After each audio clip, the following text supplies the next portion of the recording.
আসসালামু আলাইকুম সবাইকে। আশা করি তোমরা সবাই অনেক অনেক ভালো আছো। আমরা আজকের এই ফ্রি ডেমো লাইভ ক্লাসটাতে বিভীষণের প্রতি মেঘনাদ পড়ব, যেটা অনেকের কাছে একটা বিশাল বড় ভয়ের নাম বা আতঙ্কের নাম। সো আজকের ক্লাসে আমরা বিভীষণের প্রতি মেঘনাদের কনটেক্সটটা কি, কোন পৌরাণিক কাহিনীর ভিত্তিতে এই কবিতাটা লিখেছিলেন মাইকেল মধুসূদন দত্ত, সেটা নিয়ে আলোচনা করব। তারপর আমরা কথা বলবো একদম কবিতাটা লাইন বাই লাইন, অর্থাৎ প্রত্যেকটা শব্দ ধরে ধরে আমরা সেগুলোর ব্যাখ্যা বোঝার চেষ্টা করব, যাতে করে এই কবিতাটার ওভারঅল একটা আন্ডারস্ট্যান্ডিং এর পাশাপাশি কবিতাটার প্রত্যেকটা জায়গায় স্পেসিফিক্যালি কি বলা হয়েছে সেটাও যাতে আমরা বুঝে ফেলতে পারি। যারা যারা সালাম দিচ্ছ ক্লাসের শুরুতে সবাইকে একবারে বলে দিচ্ছি ওয়ালাইকুম আসসালাম। যারা যারা জিজ্ঞাসা করছে ভাইয়া কেমন আছেন, আলহামদুলিল্লাহ অনেক অনেক ভালো আছি। ওকে, ওয়ালাইকুম আসসালাম মাহমুদ, ওয়ালাইকুম আসসালাম আশিকা, আমাদের রেগুলার স্টুডেন্ট। ভাই আমি পেইড ব্যাচের, মাহিম বলছে আমি পেইড ব্যাচের। তোমরা যারা কমার্সের স্টুডেন্ট বা বিজনেস স্টাডিজের স্টুডেন্ট, তোমাদের কিন্তু এখনই ফিন্যান্সের একটা ক্লাস চলছে তোমাদের রায়ান ভাইয়ার, তোমরা ওই ক্লাসটাও চাইলে করতে পারো আর কি, ঠিক আছে। আর যারা আর্টস এর কিংবা যারা হচ্ছে সায়েন্সের, তারা এই ক্লাসটা করলেই ভালো হবে। ওকে, যারা বলছো ভাইয়া কেমন আছেন, আলহামদুলিল্লাহ ভালো আছি, ভেরি গুড। তো আমরা চলো আজকের ক্লাসটাতে সরাসরি ঢুকে পড়ি, কারণ যেহেতু কবিতাটা একটু বড় সড় আকারের, একটু নাদুস নুদুস গাদুম গুদুম সাইজের কবিতা। তো আমরা সময় নষ্ট না করে চলো কবিতাটার কনটেক্সটে চলে, যে কবিতাটা কোন ঘটনার পরিপ্রেক্ষিতে আসলে লেখা হয়েছিল। দেখো তোমরা ক্লাসের স্লাইডটা পাবা, তারপর আমি একটু তোমাদেরকে বলে দিই। সেটা হচ্ছে অযোধ্যার রাজা ছিলেন দশরথ। অযোধ্যার রাজা কি ছিলেন? অযোধ্যার রাজা ছিলেন দশরথ। দশরথের ছিল দুই ছেলে, একজনের নাম রাম, আরেকজনের নাম লক্ষণ। তবে রাম আর লক্ষণ তারা কিন্তু আপন ভাই ছিলেন না বা সহোদর ছিলেন না, তারা ছিলেন সৎ ভাই। একজনের মায়ের নাম ছিল কৌশল্যা, আরেকজনের মায়ের নাম ছিল কৈকেয়ী। তো সেটা আমাদের মনে না রাখতে পারলেও চলবে, সমস্যা নেই। জাস্ট এতটুকু মনে রাখো যে রাম আর লক্ষণ তারা কিন্তু একেবারে আপন ভাই ছিলেন এরকম না। তো একবার ঘটনাচক্রে রামকে পাঠানো হলো বনবাসে। তো রামের সাথে কে যাবে? রামের সাথে যাবে হচ্ছে তার স্ত্রী সীতা। ভালো কথা, রাম যাবে, সীতা যাবে। কিন্তু এইদিকে লক্ষণ, সে কিন্তু তার বড় ভাইয়ের ভীষণ অনুগত ছিল বা তাকে খুবই পছন্দ করত রামকে। এই জন্য লক্ষণ বলল আমিও যাব সাথে।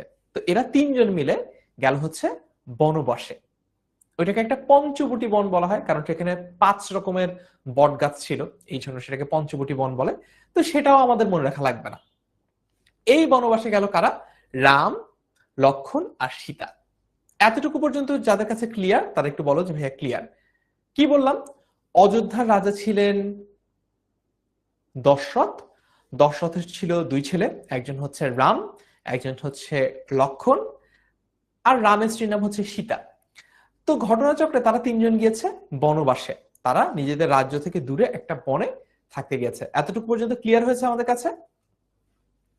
ওয়ালাইকুম আসসালাম, যারা যারা সালাম দিচ্ছে সবাইকে একবার বলে দিচ্ছি ওয়ালাইকুম আসসালাম। জি তিথি, ভালো আছি। এতটুকু পর্যন্ত কি বুঝতে পারলাম যে রাম, লক্ষণ আর সীতা তারা কই গেল? তারা গেল হচ্ছে বনবাসে। আচ্ছা, ভালো কথা।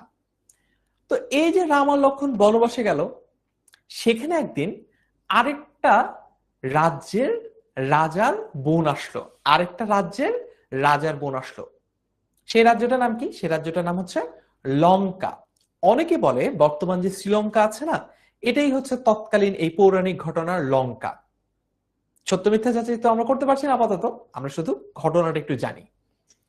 লঙ্কার রাজা ছিল তখন রাবণ। কে?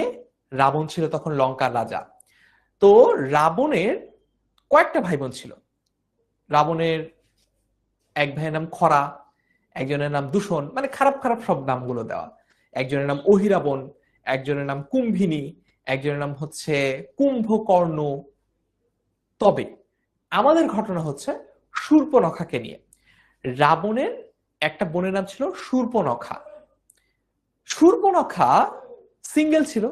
শূর্পণখার কিন্তু ওই বনবাসে যারা থাকছিল, রাম, লক্ষণ আর সীতা, রাম তো সিঙ্গেল না, রাম তো অলরেডি ম্যারিড টু সীতা। তখন সিঙ্গেল কে ছিল? সিঙ্গেল ছিল লক্ষণ। শূর্পণখার কিন্তু লক্ষণকে ভালো লেগে গেল। তো শূর্পণখা এসে লক্ষণকে প্রপোজ করলো এবং লক্ষণ সিগমা মেল ইগো দেখাতে গিয়ে লক্ষণ কি করলো, শূর্পণখাকে রিজেক্ট করে দিল। রিজেক্ট করবি কর, ভালো কথা, সমস্যা নাই। রিজেক্ট করার পাশাপাশি কি করলো, শূর্পণখার নাকটাও সে কেটে দিল। এই হয়ে গেল ঝামেলা। তার মানে আবার যদি ঘটনাটা একটু রিক্যাপ করি, রাম, লক্ষণ আর সীতা মিলে বনবাসে আছে। সেখানে একদিন ঘুরতে আসে লঙ্কার রাজা রাবণের বোন শূর্পণখা। শূর্পণখার ভালো লেগে যায় লক্ষণকে, সে লক্ষণকে প্রপোজ করে। লক্ষণ তার প্রপোজাল তো রিজেক্ট করেই তার পাশাপাশি তার নাকটাও কেটে দেয়। তো এটা তো ভীষণ অপমানের ব্যাপার।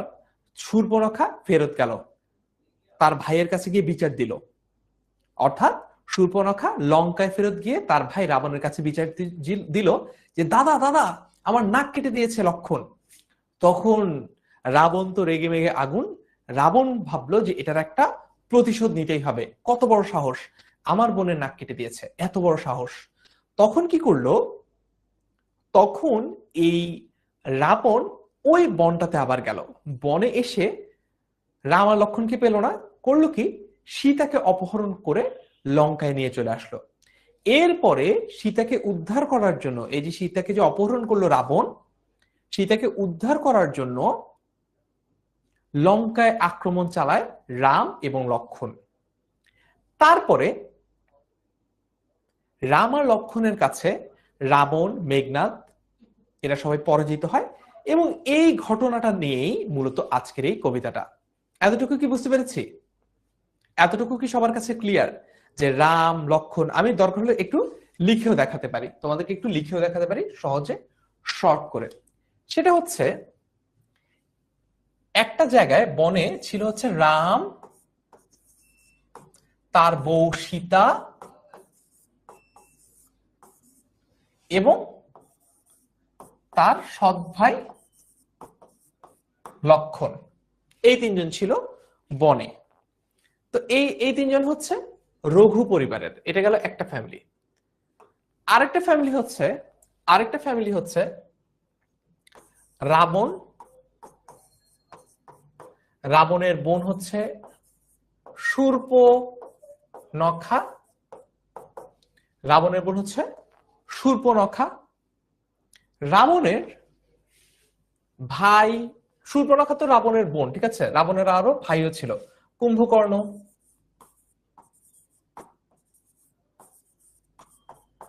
কুম্ভকর্ণ, তারপর রাবণের আরেকটা ভাই ছিল হচ্ছে বিভীষণ।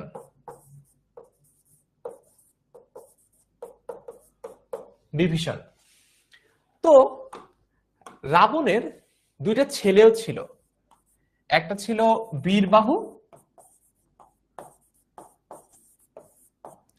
আরেকটা ছিল মেঘনাদ।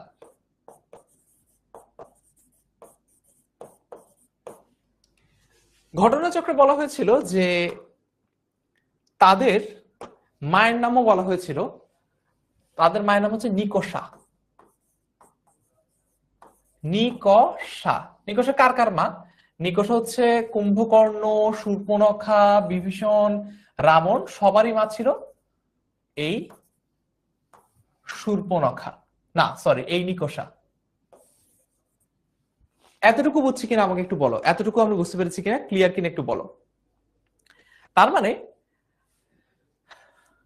মানে আমরা যদি দেখি, রাজা, অযোধ্যার রাজা দশরথের পুত্র হচ্ছে রাম, দশরথের পুত্র হচ্ছে লক্ষণ, আর রামের বউ হচ্ছে সীতা। এই গেল হচ্ছে আমাদের একটা ফ্যামিলি। এই ফ্যামিলির নাম হচ্ছে রঘু। এই ফ্যামিলির নাম কি? এই ফ্যামিলির নাম হচ্ছে রঘু, রঘু পরিবার, ঠিক আছে, রঘু বংশ। এটা হচ্ছে রঘু বংশ। আর ওইদিকে হচ্ছে, এটা হচ্ছে রাক্ষস বংশ। এটা কোন বংশ? এটা হচ্ছে গিয়ে রাক্ষস বংশ।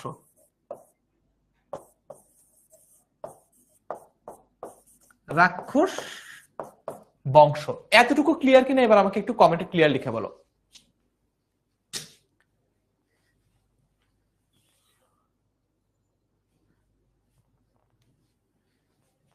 চাইলে তোমরা স্ক্রিনশটও নিতে পারো। এতটুকু ক্লিয়ার কিনা একটু ক্লিয়ার বলে ফেলো তোমরা।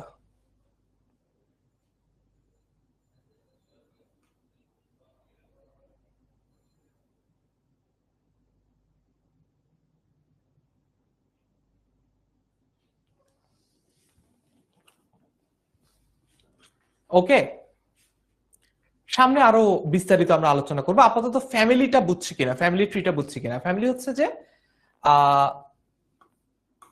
দশরথের এক ছেলে হচ্ছে রাম, আরেক ছেলে হচ্ছে লক্ষণ, আর এদিকে রাবণের ভাইয়ের নাম হচ্ছে কুম্ভকর্ণ, বোনের নাম হচ্ছে শূর্পণখা, আরেক ভাইয়ের নাম হচ্ছে বিভীষণ, আর তার দুই ছেলে, এক ছেলের নাম হচ্ছে বীরবাহু, আরেক ছেলের নাম হচ্ছে মেঘনাদ। এখন ঘটনা হচ্ছে এই কবিতাটা শুরু হওয়ার আগেই, রাবণের ভাই কুম্ভকর্ণ এবং তার ছেলে, বড় ছেলে বীরবাহু ডেড, কেটে দেয়। রাবণের এক ভাই কুম্ভকর্ণ আর এক ছেলে বীরবাহু, তারা যুদ্ধে আগেই মৃত। কবিতাটা শুরুই হচ্ছে কিন্তু যুদ্ধের একটু পরবর্তী পর্যায়ে গিয়ে, মানে যুদ্ধে অলরেডি কুম্ভকর্ণ আর বীরবাহু ডেড, এরপরে হচ্ছে তাদের এই কবিতাটা আলাপ শুরু হয়েছে। আর শূর্পণখারও কিন্তু পুরা নাক কাটলেও শূর্পণখারও নাকটা কেটে দেওয়া হয়েছে। তাহলে ওইদিকে বেঁচে আছে কে কে? বেঁচে আছে কে কে দেখি তো। ওইদিকে তাহলে বেঁচে আছে কে কে? রাবণের বংশে বা রাক্ষস বংশে বেঁচে আছে রাবণ, বেঁচে আছে মেঘনাদ, আর বেঁচে আছে হচ্ছে বিভীষণ। মেঘনাদও কিন্তু কবিতাটার শেষ পর্যায়ে গিয়ে, যদিও তোমরা এই কবিতার মধ্যে দেখবে না যে মেঘনাদ মারা যায়, কিন্তু আসল ঘটনায় মানে পৌরাণিক ঘটনায় মেঘনাদও কিন্তু শেষে গিয়ে মৃত্যুবরণ করে। ঠিক আছে, বুঝতে পেরেছি? ওকে, ডান।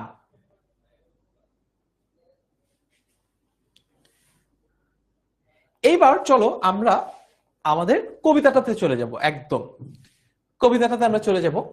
তো কবিতাটাতে যাওয়ার আগে আমরা একটু দেখাবো যে আসলে তোমরা যারা কোর্সে ভর্তি হতে চাও তারা কিভাবে এই কোর্সটাতে ভর্তি হতে পারবা সেটা একটু তোমাদেরকে দেখাই। তোমরা যারা কোর্সে ভর্তি হতে চাও, তোমরা হচ্ছে ফার্স্টে 10 মিনিট স্কুলের ওয়েবসাইটে যাবা। সো লিখবা হচ্ছে 10ms.com, 10ms, এই যে 10 মিনিট স্কুল চলে আসলো। গেলাম 10 মিনিট স্কুলের ওয়েবসাইটে। 10 মিনিট স্কুলের ওয়েবসাইটে ঢুকলে তুমি দেখবা তোমার ব্যাচ ওয়াইজ সামনে কোনটার জন্য কি আসছে সেটা কিন্তু অলরেডি দেখাচ্ছে যে এইচএসসি 26 এর শেষ মুহূর্তে প্রস্তুতির ক্লাস শুরু 1 ডিসেম্বর, এইচএসসি 27 এর সাইকেল 2 শুরু হবে 1 জানুয়ারি, এরকম করে সবগুলোই দেওয়া আছে। তো তুমি যদি এইচএসসি 26 এর হও তাহলে এইচএসসি 26 এটাতে ক্লিক করবা, তুমি যদি এইচএসসি 27 এর হও তাহলে এইচএসসি 27 এটাতে ক্লিক করবা। তারপর দেখো এখানে এইচএসসি 27 অনলাইন ব্যাচ বাংলা, ইংরেজি ও আইসিটি, এটা কিন্তু অলরেডি দেওয়া আছে। বিস্তারিততে ক্লিক করো। ক্লিক করার পরে দেখেছো এখানে কিন্তু অলরেডি কোর্সটার ফুল ডিটেইলস দেওয়া আছে, কে কে ক্লাস নিচ্ছে, তোমাদের কিসের উপর ক্লাস হচ্ছে, এবং একদম ক্লাসের রুটিন থেকে শুরু করে সবকিছু তোমরা এখানে পেয়ে যাবা। সো এইখানে দেখো কোর্সটি কিনুন, এই বাটনটাতে ক্লিক করলে তোমাকে দেখাচ্ছে 5500 টাকা। এগিয়ে যান, ক্লিক করো। তারপরে এখানে একটা ডিসকাউন্ট প্রোমো কোড, এটা তোমরা তোমাদের টিচারদের কাছ থেকে, তোমার যদি মনে হয় যে আমার কাছ থেকেও নিতে চাও আমাকেও ইনবক্স করতে পারো, আমি তোমাদেরকে প্রোমো কোডটা দিয়ে দিব। আমি যে প্রোমো কোডটা জানতাম, দেখি ওইটা এখনো অ্যাক্টিভেট আছে কিনা, আর না হলে আমাকে নক দিও, আমি তোমাদেরকে খুঁজে বের করে বলতে পারবো, সমস্যা হবে না। দেখি এটা আছে কিনা। ও রাইট, আছে এটা, BIHSC27, এই প্রোমো কোডটা দিলে তোমরা বাংলা ইংলিশ আইসিটি যে কোর্সটা রয়েছে সেটা মাত্র 4500 টাকায় ভর্তি হতে পারবা। এখানে আমরা 8 মাসে লাইভ ক্লাসের মাধ্যমে ফুল তোমার সিলেবাসটা কমপ্লিট করব বাংলা, ইংরেজি, আইসিটির। তারপরে আমরা যেটা করব, পরবর্তীতে এইচএসসি পরীক্ষা পর্যন্ত তোমার হয়তোবা এই কোর্সের আন্ডারে লাইভ ক্লাস হবে না, কিন্তু পরবর্তী 8 মাসে তোমার কিন্তু কোর্সের এক্সেস থাকবে, তুমি চাইলে সেই ক্লাসগুলোর রেকর্ড বা আর্কাইভ ক্লাসগুলো দেখে নিতে পারো।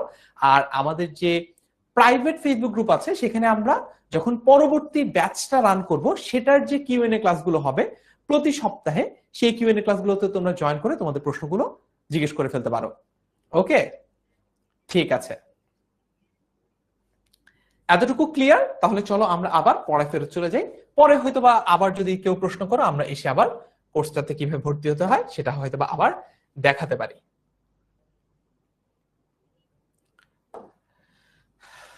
শব্দার্থ আপাতত আজকের ক্লাসে আমরা দেখাচ্ছি না, কারণ আমরা কবিতাটা যখন পড়বো কবিতাটার মধ্যেই শব্দার্থগুলো দেওয়া আছে।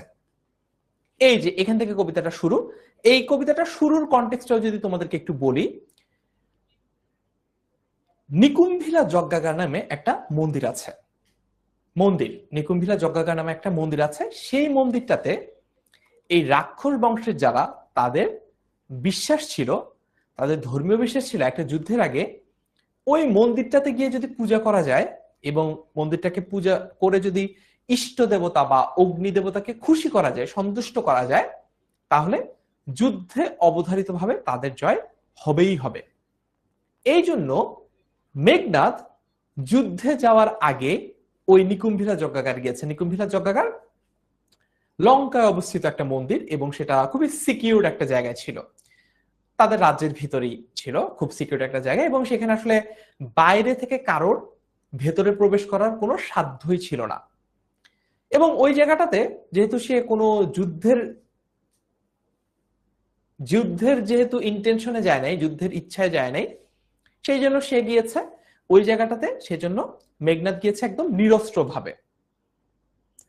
ওখানেই হঠাৎ মেঘনাদ দেখে কি যে লক্ষণ এসে উপস্থিত এবং লক্ষণের হাতে অস্ত্র। তো এটা দেখে প্রথমে তো সে হতভম্ব হয়ে যায়, আরে এত সিকিউর একটা জায়গা, এখানে আশেপাশে এত শত শত প্রহরী এই মন্দিরের বাইরে, এখানে কিভাবে আসলো লক্ষণ? সে ভেবে পায় না। পরক্ষণেই তার চোখ পড়ে হচ্ছে তার আপন চাচা বিভীষণের উপর, এবং তার বুঝতে বাকি থাকে না যে লক্ষণকে বিভীষণী পথ দেখিয়ে এই জায়গাটায় নিয়ে এসেছে যাতে করে সে মেঘনাদকে যুদ্ধের মাধ্যমে হত্যা করতে পারে। এই পুরো ঘটনাটা বোঝার পরে যখন মেঘনাদ তার চাচা বিভীষণের সাথে কথা বলে, এই যে কনভারসেশন বা ডায়লগটা, যে চাচা আপনি যে কামটা করলেন, কামটা কি উচিত হয়েছে, এইরকম যখন সিচুয়েশনে যে কথাবার্তা হয়, ওই কনভারসেশনটাই হচ্ছে আমাদের বিভীষণের প্রতি মেঘনাদ এই কবিতাটা। ক্লিয়ার হলে এবার একটু ক্লিয়ার লিখে ফেলো, ক্লিয়ার হলে এবার একটু বলে ফেলো ভাইয়া ক্লিয়ার। ঠিক আছে, তাহলে মাঝে মাঝে এরকম তোমাদেরকে উপহার দিব, ম্যাজিক দেখাবো, যখন তোমরা সবাই বুঝতে পারবা ক্লাসটা। এতটুকু কি বুঝতে পেরেছি যে ঘটনাটা কি হয়েছে? একটা হচ্ছে একদম পৌরাণিক যে কনটেক্সট, যে কেন আসলে মেঘনাদের সাথে লড়াই হচ্ছে, এরপরে এখনকার ঘটনা হচ্ছে যে এখন কবিতাটা আসলে কি নিয়ে, কবিতাটা হচ্ছে তাদের কনভারসেশনটা নিয়ে। ওকে, ক্লিয়ার, ভেরি গুড। চলো এবার তাহলে শুরু করি। প্রথমে যখন লক্ষণকে দেখলো মেঘনাদ ওই সুরক্ষিত যজ্ঞাগার বা মন্দিরটাতে, সে কি হয়ে গেল? সে একেবারে স্পিচলেস হয়ে গেল, হতভম্ব হয়ে গেল, কিংকর্তব্য বিমূঢ় হয়ে গেল, হতভম্ব হয়ে গেছে মেঘনাদ। মানে তার মুখে কথাই নাই কোনো, কি বলবে সে বুঝতেই পারছে না, কি বলবে মেঘনাদ বুঝতে পারছে না প্রথমে কিছুক্ষণ। তারপরে সে কথা বলা শুরু করলো। যেহেতু বেশ কিছুক্ষণ সে চুপ মেরে গিয়েছিল একদম, এই জন্য শুরু হয়েছে এই কথাটা দিয়ে এতক্ষণে। তার মানে এতক্ষণ মেঘনাদ কোনো কথা বলে নাই, এই মাত্র সে কথা শুরু করলো। এতক্ষণে অরিন্দম কহিলা বিষাদে। মাহিদুল ইসলাম রাসেল বলছেন, হ্যাঁ পোল কি দিবেন না? আমি কি একবার বলেছি ক্লাসে পোল দিব না? দিব। পড়া শুরু করলাম মাত্র হলো কবিতার প্রথম লাইন, এখনই পোল চাও কিসে বেঁচেছে? মানে পড়ানোর আগে কিভাবে তোমার আমি পরীক্ষা নেব বুঝলাম না। আচ্ছা শোনো, এতক্ষণে অরিন্দম কহিলা বিষাদে। অরিন্দম মানে কি? অরিন্দম মানে হচ্ছে অরিকে দমন করে যে, অরি শব্দটার মানে হচ্ছে শত্রু, তার মানে শত্রুকে দমন করে যে। এখানে কার কথা বলা হয়েছে? এখানে মেঘনাদের কথা বলা হয়েছে, কারণ প্রথম ডায়লগটা মেঘনাদের ছিল। এতক্ষণে অরিন্দম কহিলা বিষাদে। অরিন্দম মানে কি? অরিন্দম মানে হচ্ছে যে শত্রুকে দমন করে। এতক্ষণে অরিন্দম কহিলা বিষাদে মানে দুঃখ ভারাক্রান্ত মন নিয়ে এই প্রথম অরিন্দম বা মেঘনাদ মুখ খুললো, এই প্রথম সে কিছু একটা বলবে বলে ঠিক করলো। জানিনু বা জানি না কেমনে আসি লক্ষণ, লক্ষণকে ওই যে রামের ছোট ভাই লক্ষণ, যাকে দেখে সে হতভম্ব হয়ে গেছিল। জানিনু কেমনে আসি, তার মানে জানি না কেমনে লক্ষণ এসে পশিল, পশিল শব্দটার মানে হচ্ছে প্রবেশ করলো, এন্টার্ড ইনটু বা প্রবেশ করলো। এতক্ষণে অরিন্দম কহিল বিষাদে, জানিনু কেমনে আসি লক্ষণ পশিল। কিভাবে আসলো সে জানে না এখনো। আচ্ছা, রক্ষপুরে, রক্ষপুর মানে কি? আমার গ্রামের নাম হচ্ছে জগৎপুর, নিশ্চয়ই এরকম তোমরা চিনো যে শেরপুরের বাসিন্দা আছে, ঠিক আছে? মানে পুর বলতে কি বোঝায়? পুর বলতে বোঝায় হচ্ছে নগর। রক্ষ মানে কি? রক্ষ হচ্ছে রাক্ষস থেকে রক্ষ, এটা এসেছে। অর্থাৎ রক্ষপুর বলতে বোঝাচ্ছে রাক্ষসদের যে নগরী, সেটাই হচ্ছে রক্ষপুর।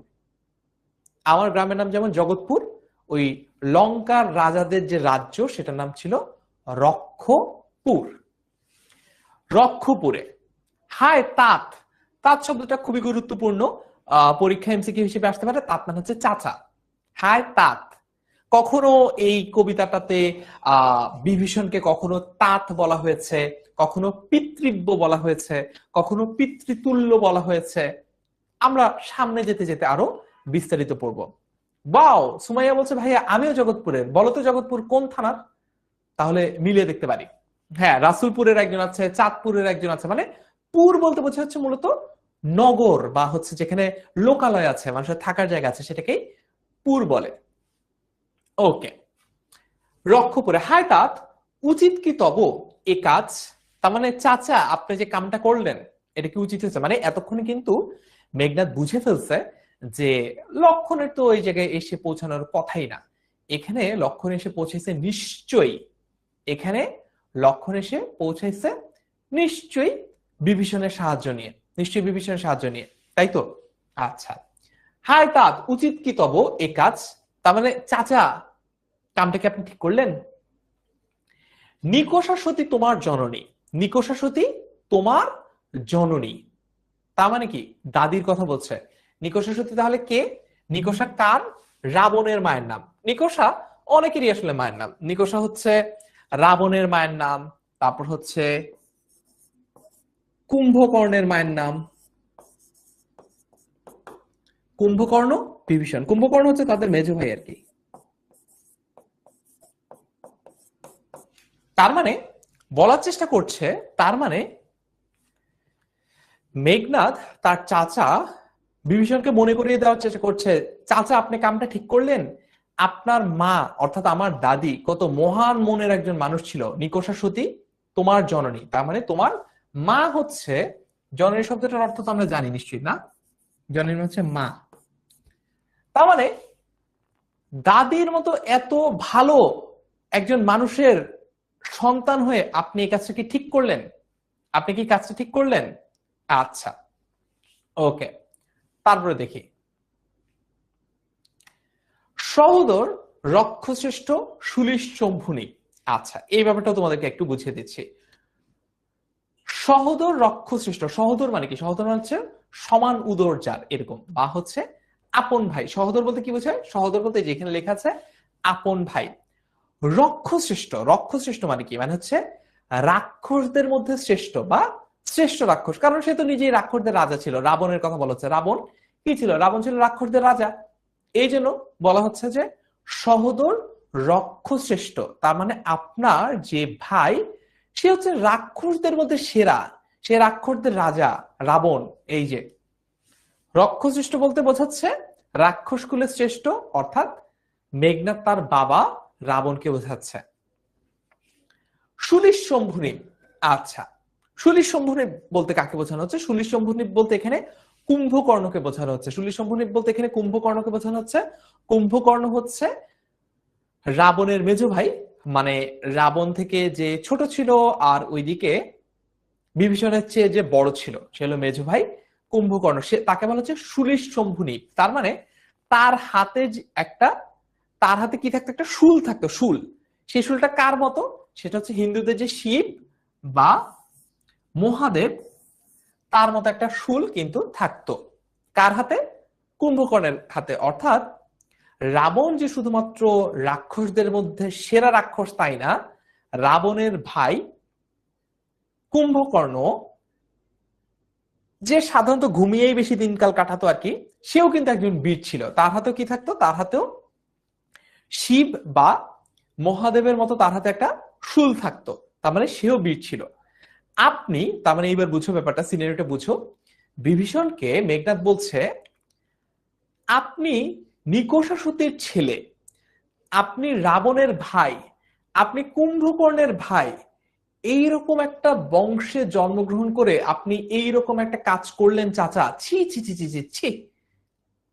ক্লিয়ার এতটুকু? একটা জিনিস তোমাদেরকে একটু বুঝিয়ে নেই, সেটা হচ্ছে যে হিন্দু ধর্ম অনুসারে রাম আর লক্ষণ হচ্ছে হিরো। হিন্দু ধর্ম অনুসারে রাম আর লক্ষণ হচ্ছে হিরো, ওইদিকে রাবণ আর মেঘনাদ হচ্ছে ভিলেন। রাবণ আর মেঘনাদ কি? রাবণ আর মেঘনাদ হচ্ছে ভিলেন। কিন্তু এই কবিতাটাতে একটা আপসাইড ডাউন করা হয়েছে। আপসাইড ডাউন মানে কি? আপসাইড ডাউন মানে হচ্ছে একদম পুরো উল্টে দেওয়া হয়েছে। অর্থাৎ হিন্দু ধর্ম অনুসারে রাম আর লক্ষণ হচ্ছে হিরো, কিন্তু মাইকেল মধুসূদন দত্তের কবিতা অনুযায়ী রাম আর লক্ষণ হচ্ছে ভিলেন। আবার হিন্দু ধর্ম অনুযায়ী রাবণ হচ্ছে ভিলেন, মেঘনাদ হচ্ছে ভিলেন, কিন্তু আমরা দেখতে পাচ্ছি বিভীষণের প্রতি মেঘনাদ এই কবিতাটা অনুযায়ী বিভীষণ আর এই যে ওদের যে ফ্যামিলিটা আছে মেঘনাদ রাবণ, ওরা হচ্ছে হিরো। ক্লিয়ার এতটুকু? আচ্ছা, তারপরে দেখি সহোদর রক্ষশ্রেষ্ঠ সুলিশম্ভুনিব কুম্ভকর্ণ। এরপর নিজের কথা বলছে সে, ভাতৃপুত্র। ভাতৃপুত্র মানে হচ্ছে ভাইয়ের পুত্র বা ভাইয়ের ছেলে, ভাতিজা। নিজের কথা বলছে নেফিউ। নিজের কথা বলছে মেঘনাদ। সে কি? সে কিন্তু বাসব বিজয়ী। বাসব মানে কি? বাসব মানে হচ্ছে ইন্দ্রকে জয় করেছে, যে মানে ইন্দ্র বা দেবতাদের যে রাজা, তার সাথে লড়াইও মেঘনাদ জয়লাভ করেছিল। এই জন্য তাকে বাসব ত্রাস বলা হয়েছে কবিতায়, মানে বাসবের ত্রাস বা ইন্দ্রের ত্রাস এটাও বলা হয়েছে। আবার এইখানে বাসব বিজয়ী বলা হয়েছে। আবার ইন্দ্রজিৎ কিন্তু তাকে বলা হয়, মানে ইন্দ্রকে যে জয় করেছে ইন্দ্র জিতও কিন্তু তাকে বলা হয়। কাকে বলা হয়?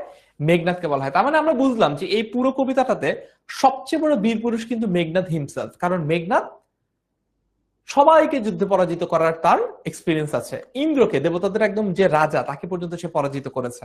এই জন্য কখনো মেঘনাদকে বলা হয় বাসব ত্রাস, কখনো মেঘনাদকে বলা হয় বাসব বিজয়ী, আবার তাকে ইন্দ্রজিৎ কিন্তু বলা হয়, কারণ সে ইন্দ্র বা বাসবকে পরাজিত করেছে। সে ইন্দ্র বা বাসব একই, ইন্দ্র বা বাসবকে সে পরাজিত করেছে। এই জন্য কখনো তাকে ইন্দ্রজিৎ বলা হচ্ছে, কখনো তাকে বাসব বিজয়ী বলা হচ্ছে। বুঝলাম এতটুকু?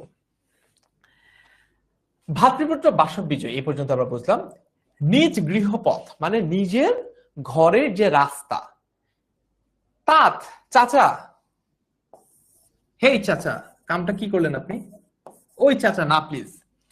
তাত দেখাও তস্করে। তস্কর শব্দটার মানে হচ্ছে চোর, ছোট লোক বোঝাচ্ছে আর কি। চোর মানে এখানে যে আসলে লক্ষণ কিছু চুরি করছে ব্যাপারটা এরকম না। এখানে আসলে কি বোঝাচ্ছে? যে সে একদম খুবই নিচু, নিচু বংশের, এমনটা বোঝানো হচ্ছে। ওকে, অলরাইট। তারপর দেখি, এইবার তোমাদের পোল চলে আসলো। চলো এবার কিছু পোল আমরা ফায়ার করি তোমাদের জন্য।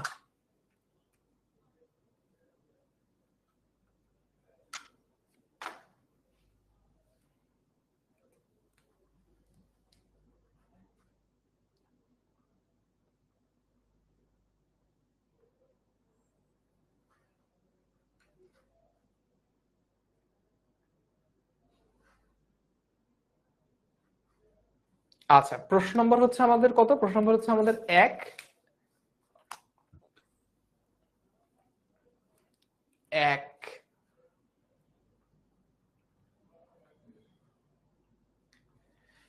হ্যাঁ, একের উত্তর দাও। বিভীষণের প্রতি মেঘনাদ কবিতাটি মেঘনাদ বধ কাব্যের কোন স্বর্গ থেকে? স্বর্গ শব্দটার মানে হচ্ছে এটা স্বর্গ নরক না, স্বর্গ শব্দটার অর্থ হচ্ছে অধ্যায়। কোন অধ্যায় থেকে নেওয়া হয়েছে? চতুর্থ, পঞ্চম, ষষ্ঠ নাকি সপ্তম? ক্লাস ডিসকাশনের উত্তর আসলে সি সি সি সি লিখে লাভ নাই, সরাসরি পোলে উত্তর দাও তোমরা, তাহলে বুঝতে পারবো কারা ফার্স্ট, সেকেন্ড, থার্ড হয়েছে। বিভীষণের প্রতি মেঘনাদ কবিতাংশটুকু মেঘনাদ বধ কাব্যের কোন স্বর্গ থেকে সংকলিত? চতুর্থ, পঞ্চম, ষষ্ঠ নাকি সপ্তম? কারেক্ট আনসার কি? কারেক্ট আনসার হচ্ছে সি, ষষ্ঠ। সি, ষষ্ঠ।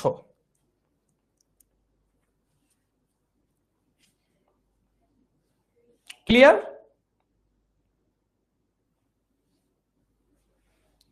All right, C is the correct answer. দেখি তো কারা কারা সঠিক উত্তর দিল। ফার্স্ট হয়েছে মেহেরুন আক্তার শিমু, সেকেন্ড হয়েছে নিলয় কর্মকার এবং থার্ড হয়েছে লামিয়া ইসলাম তিথি। কংগ্রেচুলেশন তোমাদের তিনজনকেই, বাকিদেরও কংগ্রেচুলেশন, তবে এই তিনজনকে বেশি বেশি কংগ্রেচুলেশন। পরের প্রশ্নটা দেখি। হায় তাত, হে চাচা, উচিত কি তব এই কাজ? তার মানে কাজটাকে আপনি ঠিক করলেন? মেঘনাদের এই উক্তির মধ্য দিয়ে বিভীষণের কোন কাজটি তার পছন্দ হয়নি বলে সে জানিয়েছে? অপশন এ, লক্ষণকে যজ্ঞাগারে, ওই যে নিকুম্ভিলা যজ্ঞাগারে প্রবেশে সাহায্য করা। বি, ভ্রাতুষ্পুত্রকে হত্যায় সহায়তা করা। সি, মাতৃআজ্ঞা পালন না করা। এবং ডি, মাতৃভূমির জন্য যুদ্ধ না করা। দেখি কারা ফার্স্ট, সেকেন্ড, থার্ড হয়। আমি এইবার এইটার পোলটা দিয়ে দিই।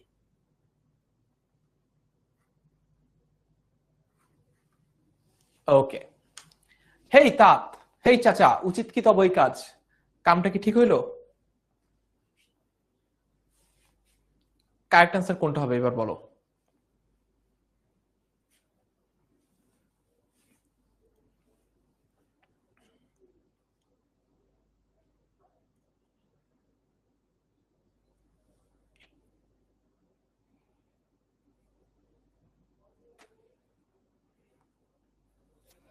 সো কারেক্ট আনসার হচ্ছে দুয়ের এ, লক্ষণকে যজ্ঞাগারে প্রবেশে সাহায্য করা। লক্ষণকে যজ্ঞাগারে প্রবেশে সাহায্য করা। ওকে, দেখি এবার কারা ফার্স্ট, সেকেন্ড, থার্ড হলো।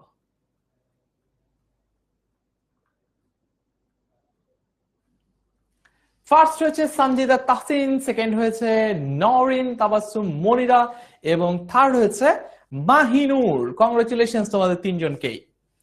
পরের প্রশ্ন, প্রশ্ন নাম্বার 3।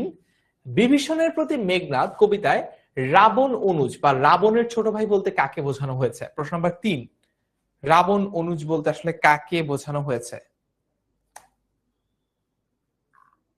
প্রশ্ন নাম্বার 3, দেখি 3 এর উত্তরটা এবার পোলের মাধ্যমে দিয়ে দাও। 3,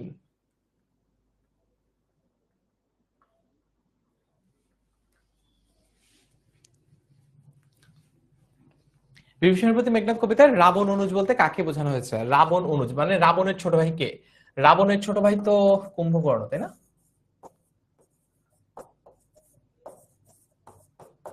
আবার রাবণের তো ছোট ভাই বিভীষণ। হায় হায় সর্বনাশ, এখানে তো কুম্ভকর্ণ আছে, এখানে তো বিভীষণ আছে, তাহলে কোনটা দিব? এক্স্যাক্টলি কবিতায় যখন তোমরা দেখবা রাবণের অনুজ, রামানুজ যখন বলা হয়েছে, তখন কাকে বলা হয়েছে? তখন কাকে বোঝানো হয়েছে? তখন কিন্তু কুম্ভকর্ণকে না, তখন সরাসরি বিভীষণকে বোঝানো হয়েছে। B is the correct answer, right? Kumbhakarna রাবণের ছোট ভাই, দ্যাটস ওকে, কিন্তু কবিতায় কাকে বলা হয়েছে? কবিতায় কাকে বলা হয়েছে? কবিতায় কিন্তু রাবণানুজ, রাবণানুজ বলতে কাকে বোঝানো হয়েছে? বিভীষণকে বোঝানো হয়েছে। B is the correct answer, option B is the correct answer. Yes, দেখি তো ফার্স্ট, সেকেন্ড, থার্ড কারা হলো।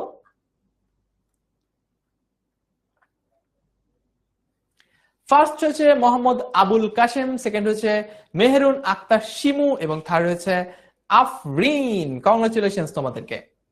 তারপরের প্রশ্ন দেখি। বিভীষণের প্রতি মেঘনাদ কবিতায় সৌমিত্রকে, এখনো যদিও আমরা ওই পর্যন্ত যাই নাই, তবে তোমাদেরকে একটা হিন্ট দেই, সুমিত্রার ছেলেই হচ্ছে সৌমিত্র, অথবা কার অপর নাম সৌমিত্র? বলো, মেঘনাদ, লক্ষণ, বিভীষণ নাকি রাবণ? প্রশ্ন নাম্বার 4, এখনো আমরা যদিও যাইনি, দেখি কারা আগেই পড়ে রেখেছ, তারা এটা পারবা। প্রশ্ন নাম্বার 4।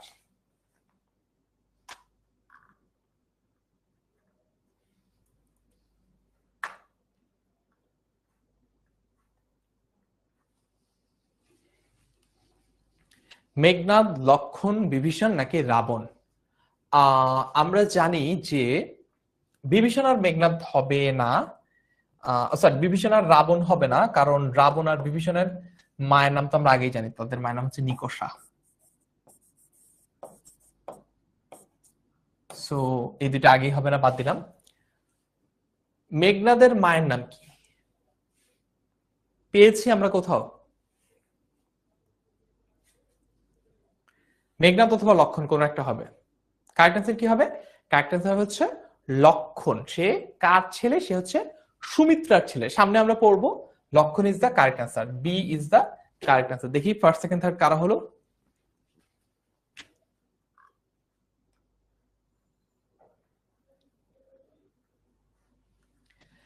ফার্স্ট হয়েছে মিতু, সেকেন্ড হয়েছে ফারহা ফেরদৌস এবং থার্ড হয়েছে মিলা আক্তার। কংগ্রেচুলেশন তোমাদের তিনজনকে। ফিফথ প্রশ্ন, বিভীষণের প্রতি মেঘনাদ কবিতায় ধীমান, ধীমান মানে কি? ধীমান মানে কিন্তু ধীরগতি না, ধীমান মানে হচ্ছে জ্ঞানী। তুমি কেমন করে গান করো হয় জ্ঞানী না গুণী? তো ধীমান বলে কাকে বলা হয়েছে? রাবণ, মেঘনাদ, কুম্ভকর্ণ নাকি বিভীষণ? কাকে বলা হয়েছে? প্রশ্ন নাম্বার 5। এটাও এখনো আমরা পড়িনি, সামনে পড়বো। লেটস সি কারা আগে থেকেই পারি, কারা অ্যাডভান্সড।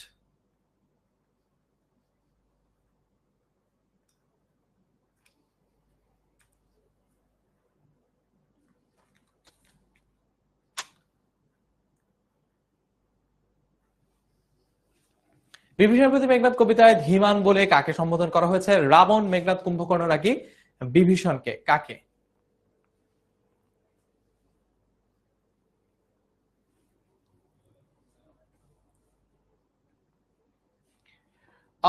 ধীমান কাকে বলা হয়েছে? ধীমান এখানে কিন্তু চাচা ভাতিজার একটা কনভারসেশন চলছিল, চাচা ভাতিজার একটা কনভারসেশন চলছিল। তাহলে কাকে সম্বোধন করা হয়েছে?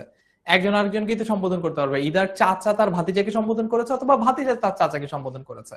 এইখানে উত্তর হচ্ছে option B Meghnad. Option B Meghnad is the correct answer. Option B Meghnad is the correct one.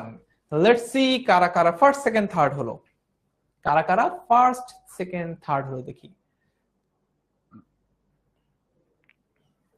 প্রথম হয়েছে সাইদুল হোসাইন রাকিব, সেকেন্ড হয়েছে মিম আক্তার এবং থার্ড হয়েছে আতিকুর রহমান। কংগ্রেচুলেশন তোমাদের তিনজনকে। ওকে চলো এইবার আরেকটু কবিতা দেখি। চন্ডালে বসাওয়ানি রাজার আলোয়, আচ্ছা এটা পুরোটুকু কমপ্লিট নেই। হিন্দু সম্প্রদায়ের একটা নিচু বংশ, কখনো তাদেরকে চন্ডাল বলা হয়, কখনো তাদেরকে চামার বলা হয়। তার মানে চাচাকে বকা দিচ্ছে, চাচাকে বকা দিচ্ছে মেঘনাদ, বলছে যে আপনি একটা তস্কর বা একটা চোর, চন্ডাল বা একটা ছোট লোককে এনে বসেছেন রাজার আলোয়। রাজার আলোয় মানে কি? আলোয় মানে হচ্ছে বাড়ি, আলোয় শব্দটা মানে হচ্ছে বাড়ি। রাজার আলোয় বলতে রাজপ্রাসাদ বোঝাচ্ছে। রাবণের বাড়িতে এসে এক চন্ডাল কিনা ঢুকলো শেষমেশ। কিন্তু নাহি গঞ্জি তোমা, গঞ্জি মানে কিন্তু এই গেঞ্জি না, গঞ্জি মানে কিন্তু তোমরা অর্থাৎ জেঞ্জি না, গঞ্জি মানে হচ্ছে বকা দেওয়া, তিরস্কার করা। গঞ্জি শব্দটার অর্থ কি? গঞ্জি অর্থ হচ্ছে তিরস্কার করা বা সহজ ভাষায় লিখি বকা দেওয়া। চাচা আপনি কামটা কি ঠিক করছেন? একটু অনুযোগ করছে মেঘনাদ। কিন্তু একটু পরে সে বলছে কিন্তু নাহি গঞ্জি তোমা, কিন্তু তোমাকে বকা দেই না বা তোমাকে তিরস্কার করবো না, তোমাকে খারাপ কথা বলবো না, কটু কথা বলবো না। কে বলছে? মেঘনাদ তার চাচা বিভীষণকে বলছে। তোমা বলতে তুমি কি? গুরুজন তুমি, তার মানে যত যাই হোক তুমি আমার মুরব্বী। তুমি কি? তুমি হচ্ছে গুরুজন, তুমি আমার মুরব্বী, তোমাকে খারাপ কথা বলবো না। পিতৃতুল্য মানে বাবার সমান, পিতার সাথে তুলনীয়, অর্থাৎ তুমি আমার গুরুজন, তুমি আমার মুরব্বী, তুমি বাবার মতোই। তুমি আমার কার মতো? তুমি আমার বাবার মতোই, তোমাকে আমি খারাপ কথা বলবো না। কে বলছে? মেঘনাদ তার চাচা বিভীষণকে বলছে। এরপরে বলছে যে ছাড়োদার যাবো অস্ত্রাগারে, তার মানে বলছে যে তুমি দরজা থেকে সরে দাঁড়াও।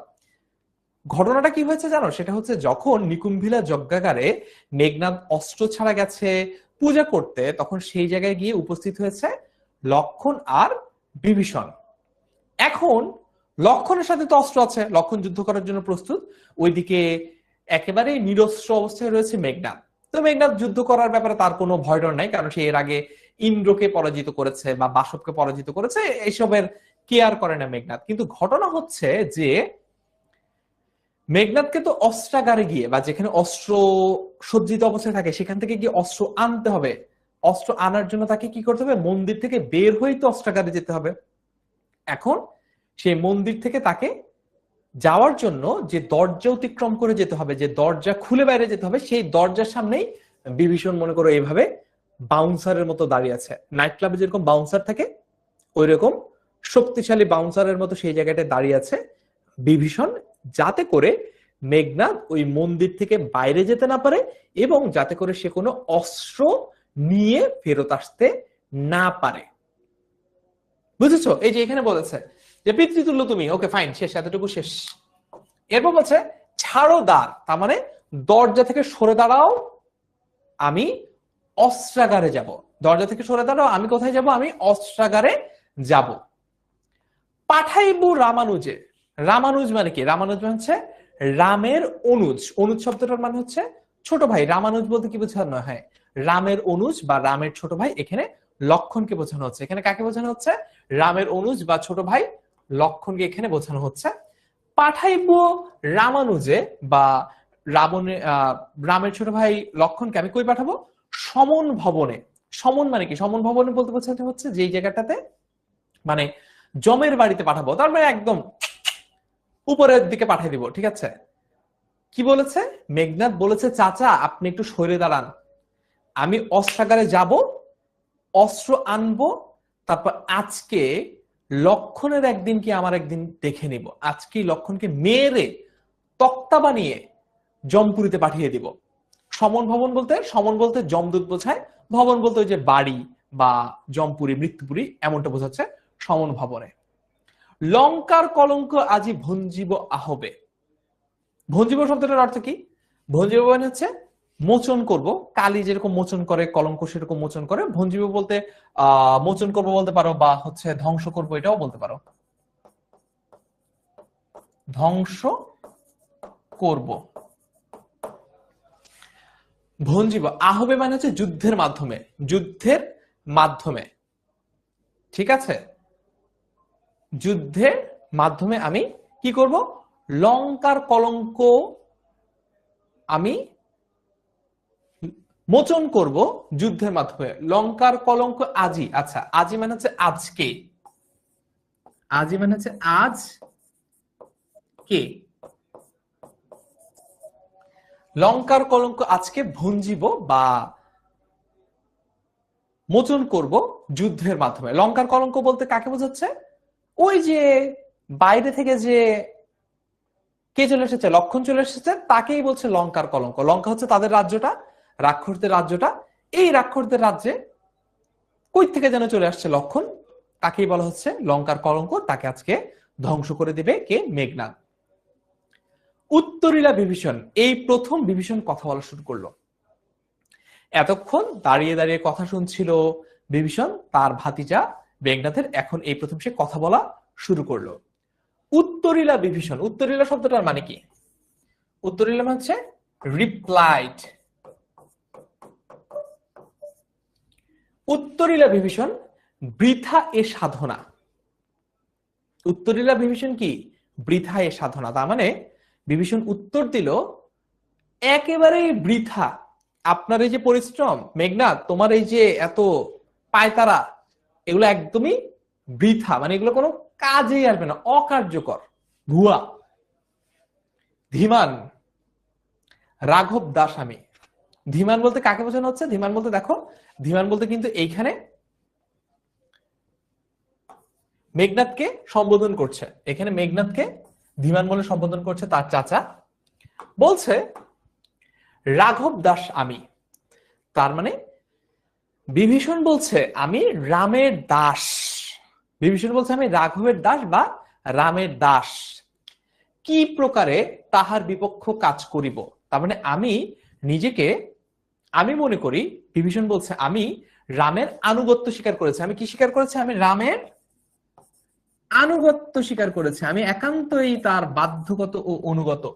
আমি একান্তই তার বাধ্যগত ও অনুগত, তাহার বিপক্ষে কাজ করিব কিভাবে, তার মানে কিভাবে আমি তার বিপক্ষে যাই, আমি তো তার আনুগত্য স্বীকার করেছি, আমি তো তার আনুগত্য স্বীকার করেছি। রক্ষিত অনুরোধ, এই যে রক্ষিত অনুরোধ, তার মানে তোমার অনুরোধ রক্ষা করতে গিয়ে, তোমার অনুরোধ রক্ষা করতে গিয়ে আমার প্রভু রামের বিপক্ষে কাজ করব, এটা কিভাবে হয়? এ হতে পারে না। কে বলছে? বিভীষণ বলছে। উত্তরিলা কাতরে রাবণী, রাবণী মানে হচ্ছে রাবণের পুত্র, রাবণের পুত্র রাবণী, অর্থাৎ এই রাবণী, এটা এমসিকিউর জন্য ইম্পর্টেন্ট। সেটা হচ্ছে রাবণী বলতে কাকে বোঝানো হচ্ছে? রাবণী বলতে রাবণের পুত্র বা মেঘনাথকে বোঝানো হচ্ছে। সে একেবারে খুব ডেসপারেট ভাবে উত্তরিলা কাতরে, মানে কাতর স্বরে এবার সে রিপ্লাই করলো। এবার সে রিপ্লাই করলো, কি বললো? হে পিতৃব্য, হে চাচা। এর আগে কিন্তু তাত বলেছিল, এবার বলছে হে পিতৃব্য, তব বাক্যে, তার মানে তোমার কথা শুনে, বাক্যে বলতে তব বাক্যে বলতে তোমার কথা শুনে, তব বাক্যে ইচ্ছি মরিবারে, তার মানে তোমার কথা শুনেই আমার মরে যেতে ইচ্ছা করছে। ছি ছি ছি ছি ছি ছি, তুমি কি না রামের দাস, এই ছোট লোকের দাস তুমি। কে বলছে এটা? এটা বলছে মেঘনাদ। রাঘবের দাস তুমি, তুমি নিজেকে রাঘবের দাস বললা শেষ পর্যন্ত।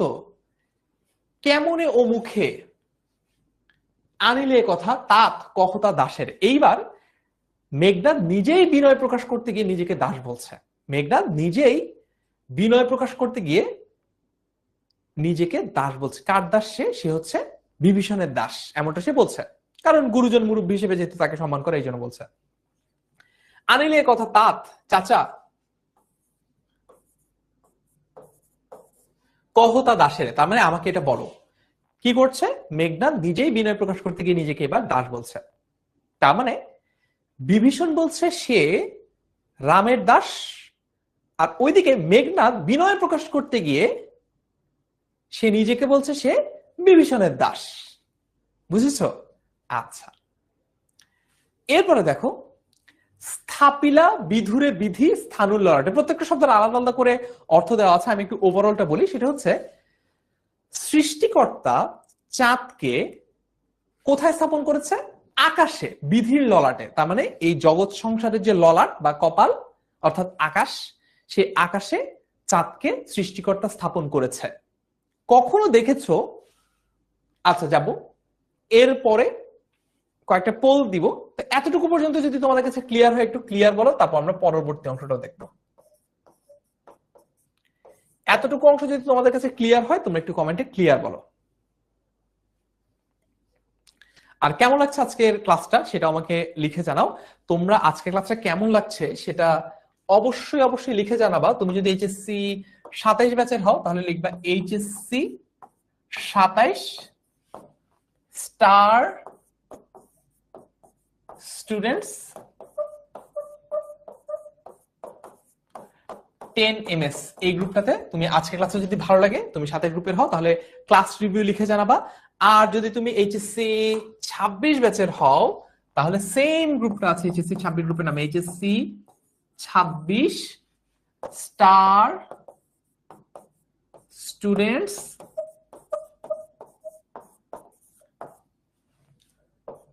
10 MS। ঠিক আছে? ঠিক আছে, ম্যাজিক। অলরাইট, আজকে ক্লাস রিভিউ দেখতে চাই, ক্লাসটা কেমন লাগলো। কি বুঝো নাই রিয়াদ? তুমি বলো তো কি বুঝো না সেটা বলো। কি শুধু বুঝে নেই বলে কি হবে নাকি? কি বুঝো না সেটা বলতে হবে না? তুমি কি বুঝো না সেটা যদি আমি না বুঝি তাহলে কিভাবে তোমাকে বুঝাবো? তুমি যা বুঝো না সেটা যদি তুমি আমাকে বুঝাতে না পারো এবং তা যদি আমি বুঝতে না পারি তাহলে আমি তোমাকে কিভাবে বুঝাবো আর তুমি কিভাবে বুঝবা? পণ্ডিতের পণ্ডিত। সাবিয়া বলছে অনেক সুন্দর ক্লাস ভাইয়া, থ্যাংক ইউ সো মাচ। ক্লাসটা কেমন লাগলো একটু লিখে জানাতে হবে হচ্ছে এই দুইটা গ্রুপের যে কোনো একটা গ্রুপে। ওয়াও ভাইয়া, না না শেষ হয়নি এখনো ক্লাস, 8টা পর্যন্ত ক্লাস হবে। একজন বলছে ভাইয়া এমসিকিউ তে ভালো করার জন্য কি পুরো বই পড়তে হবে কিনা? উত্তর হচ্ছে হ্যাঁ, এমসিকিউ তে ভালো করার জন্য পুরো বইও পড়তে হবে, তার বাইরেও তোমাকে আসলে আউট নলেজ, বাংলা ভাষা সম্পর্কে জ্ঞান থাকতে হবে। কারণ অনুধাবনমূলক প্রশ্নের উত্তর তো তুমি আসলে শুধু বই পড়লেই দিতে পারবা না। দিব দিব, নূরে জান্নাত বুশরা, আমি তুমি আজকে পোস্ট করো, ভালো মতো লিখবা, তাহলে আমি নিজে আপলোড করে দিব। আচ্ছা, একজন বলছে ভাইয়া লাস্ট লাইনটা বুঝি নাই। ওকে, যাচ্ছি লাস্ট লাইনে। স্থাপিলা বিধুরে বিধি স্থানুর ললাটে, কোনটা বুঝো নাই দেখো তো, আমি সরে দাঁড়াই, তুমি কি বুঝো নাই দেখো তো। লাস্ট লাইনে প্রত্যেকটা শব্দের অর্থ দেওয়া আছে। স্থাপিলা মানে হচ্ছে স্থাপন করেছে বা করেছেন। বিধু, বিধু শব্দটা মানে হচ্ছে চাঁদ শশী। বিধি মানে হচ্ছে সৃষ্টিকর্তার কথা বোঝানো হচ্ছে। স্থানু বলতে বোঝানো হচ্ছে আকাশের কথা। ললাটে বলতে, ললাট শব্দটার অর্থ হচ্ছে কপাল। তার মানে সৃষ্টিকর্তা চাঁদকে আকাশে স্থাপন করেছেন। সৃষ্টিকর্তা চাঁদকে আকাশে স্থাপন করেছে। হ্যাঁ, ক্লাসের স্লাইড ক্লাসের পর তোমাদেরকে দিয়ে দিব, অসুবিধা নাই, প্যারা নেই। যদি যারা ক্লাস রিভিউ দিবে তাদেরকে পাঠিয়ে দেবো। স্থাপিলা বিধুর বিধি স্থানুর ললাটে। ওকে, প্রশ্ন দেখি। স্বচক্ষে দেখেছে রক্ষশ্রেষ্ঠ পরাক্রম দাসের, নিজেকে দাস বলার পেছনে মেঘনাদের কোন মনোভাব ক্রিয়াশীল বলো দেখি। এটা কিন্তু একটু আগে আমি বারবার করে বলেছি। এটা হচ্ছে আমাদের প্রশ্ন নম্বর 6।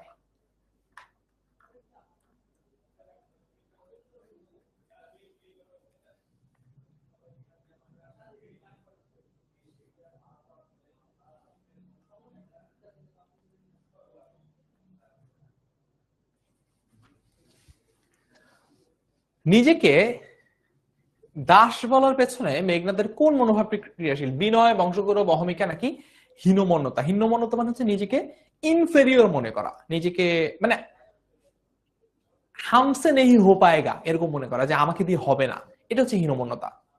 বা অন্যকে দেখে একটু হিংসা হিংসা মনোভাব, যে আল্লাহ ও কত কিছু পারে, আমি তো কিছু পারি না, এটা।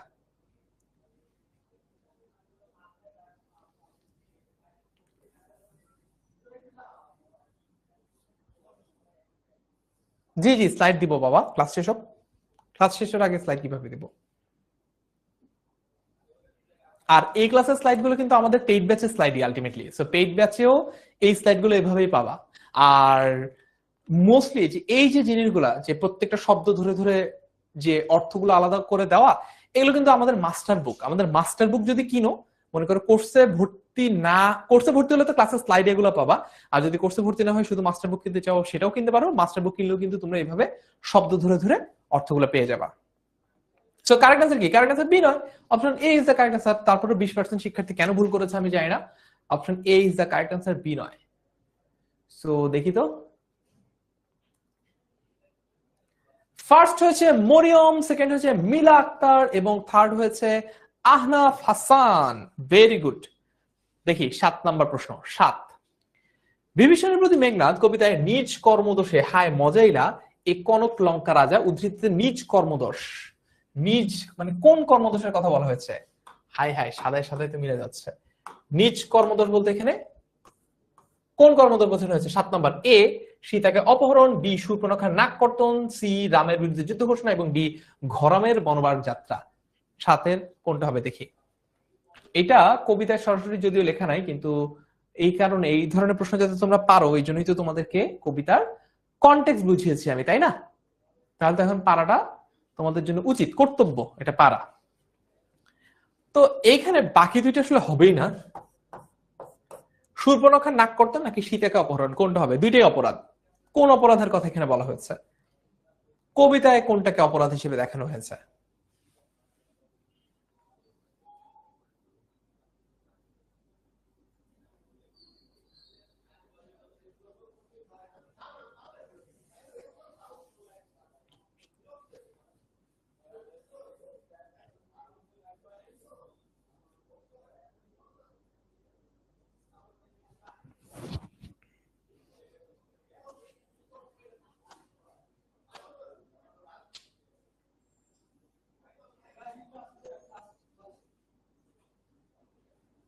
কারেক্ট আনসার কি হবে? কারেক্ট আনসার হচ্ছে সীতাকে অপহরণ। Option A is the correct answer, সীতাকে অপহরণ। মোটামুটি 70% স্টুডেন্ট কারেক্ট আনসার দিয়েছে, সীতাকে।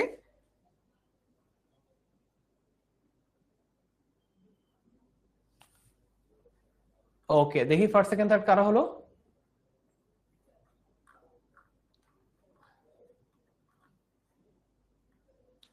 ফার্স্ট হচ্ছে মোসাম্মদ আরিফ আক্তার, সেকেন্ড হচ্ছে আবিদা সুলতানা এবং থার্ড হচ্ছে মরিয়ম।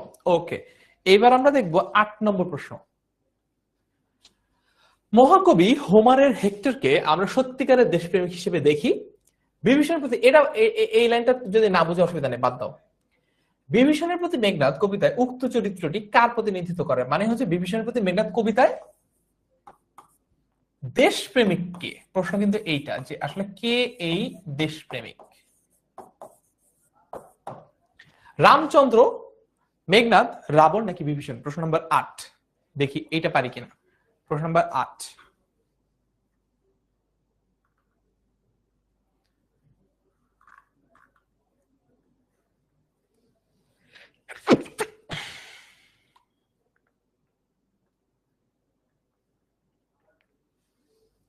একজন জিজ্ঞেস করেছে যে আগের প্রশ্নটার বি হবে না কেন? বি হবে না কারণ হচ্ছে কবিতাটা লাস্ট, মানে কে কাকে বলছে, নিজ কর্মদোষে কে চায় মজাইতে, ঠিক আছে, এটা কে কাকে বলছে তার উপর নির্ভর করে।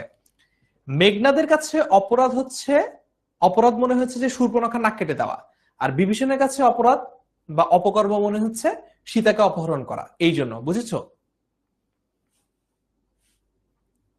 এবার কিন্তু আমরা মোটামুটি সবাই পারছি। Option B is the correct answer, Meghnad. Meghnad is the correct answer. Okay, 8 নম্বর মেঘনাদ। 9 নম্বর প্রশ্ন দেখো, বিভীষণের প্রতি মেঘনাদের চরম ঘৃণা, তার মানে একদম ঘৃণার পিক, চরম ঘৃণা প্রকাশ পেয়েছে কোনটাতে? কোনটাতে চরম ঘৃণা প্রকাশ পেয়েছে? প্রশ্ন নাম্বার 9। এটা একদম কবিতার লাস্ট লাইন। প্রশ্ন নাম্বার 9 কবিতার একেবারে শেষ লাইন।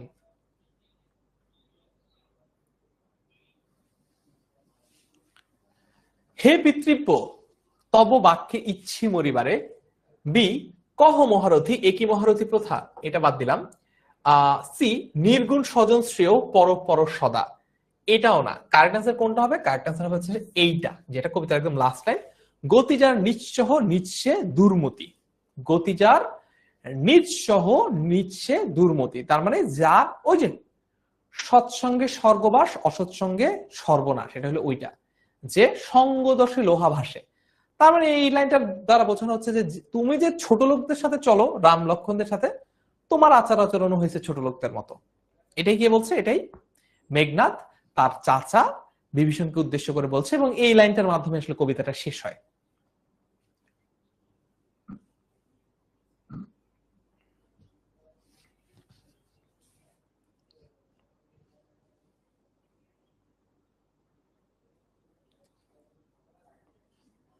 কারেক্ট অ্যান্সার হচ্ছে ডি, গতিজার নিজ সহ নিচ্ছে দুর্মতি।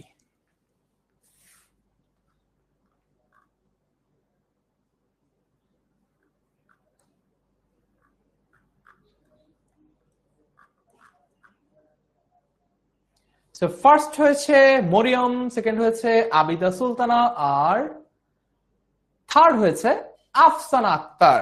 ওকে, 10 নম্বর প্রশ্ন দেখি, মেঘনাদের মরে যেতে ইচ্ছা করে কেন? 10 দেখি 10-এর কি হবে, আবার বল দিয়ে দিই 10।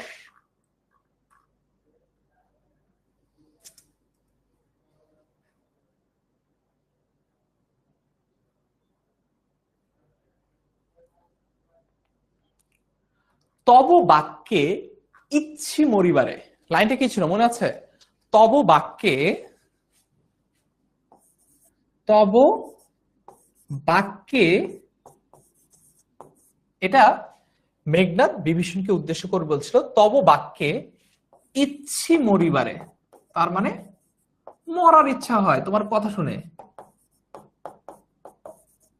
তোমার কথা শুনে মরার ইচ্ছা হয়, তোমার কথা শুনে মরে যেতে ইচ্ছা করে। দেখো তো মেঘনাদের মরে যেতে ইচ্ছা করে কেন? পিতার আচরণে বিনা অস্ত্রে যুদ্ধ করায়, লক্ষণের কথা শুনে, লক্ষণের কথা শুনে না, মানে close but not close enough, বিভীষণের কথা শুনে। So this should be the correct answer. তো বাকি ইচ্ছে মরিবারে কাকে বলছিল? মেঘনাদ তার চাচা বিভীষণকে বলছে যে তোমার কথা শুনেই আমার মরে যেতে ইচ্ছা করছে, তোমার কথা শুনে আমার মরে যেতে ইচ্ছা করছে। So D is the correct answer, বিভীষণের কথা শুনে, বিভীষণের কথা শুনে। ক্লিয়ার?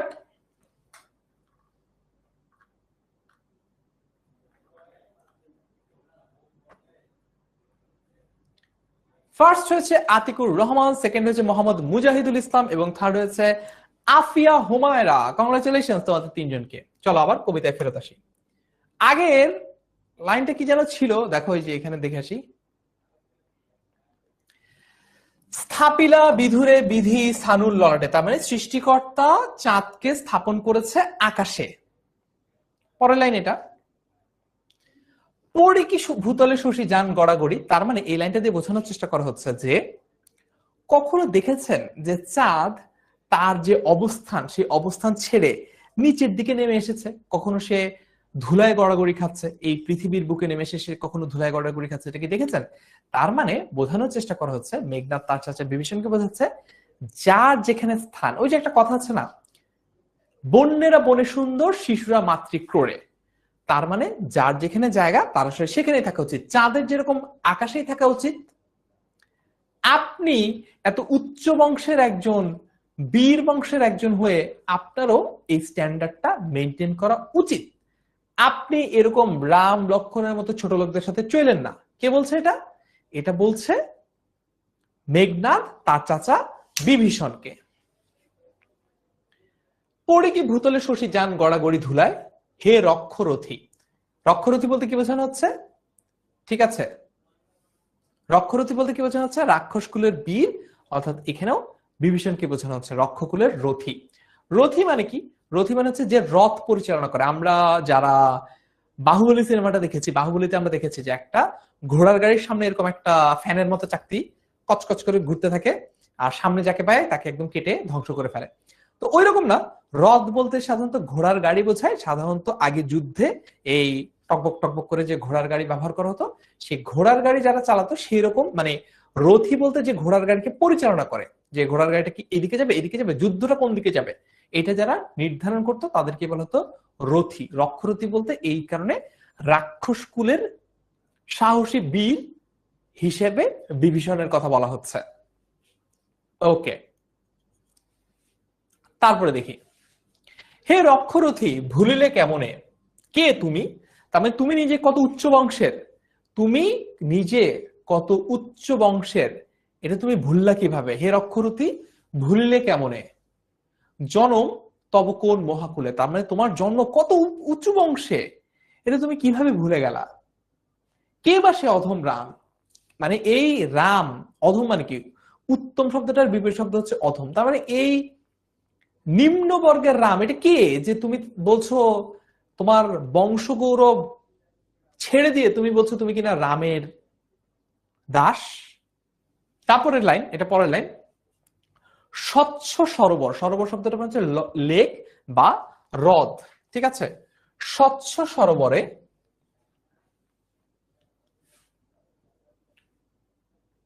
স্বচ্ছ সরোবরে, এইখানে যে লাইনটা সেটা যদি অর্থটা তোমাদেরকে বোঝাই,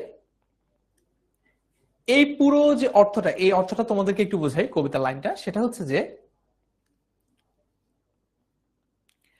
এমনকি কয়েকটা এক্সাম্পল এখানে দেওয়া হয়েছে। আমি এক্সাম্পল গুলো একটু বোঝাই, যেহেতু ক্লাসের টাইমটা একটু শর্ট। আমরা পেইড ব্যাচে এই ক্লাসটা দুইটা ক্লাসের মাধ্যমে নেই, বিভীষণের প্রতি মেঘনাদ পার্ট 1, বিভীষণের প্রতি মেঘনাদ পার্ট 2। আজকে যেহেতু আমরা একটা ক্লাসের মধ্যে পুরো কবিতাটা কভার করার চেষ্টা করছি, আমি একটু এই জায়গাটায় দ্রুত আগাবো। সেটা হচ্ছে এখানে কয়েকটা এক্সাম্পল দেয় বিভীষণ কে কনভিন্স করার জন্য যে চাচা কামটা কিন্তু আপনি ঠিক করতেছেন না, এটা মেঘনাদ তাকে কনভিন্স করার জন্য পার্টিকুলারলি তিনটে এক্সাম্পল দেয়। এক্সাম্পল নাম্বার 1, যেটা আমরা অলরেডি দেখেছি, যে চাঁদের কথা বলে, যে আপনি দেখছেন যে চাঁদ আকাশ থেকে কখনো মাটিতে নেমে আসছে? দেখছেন কখনো?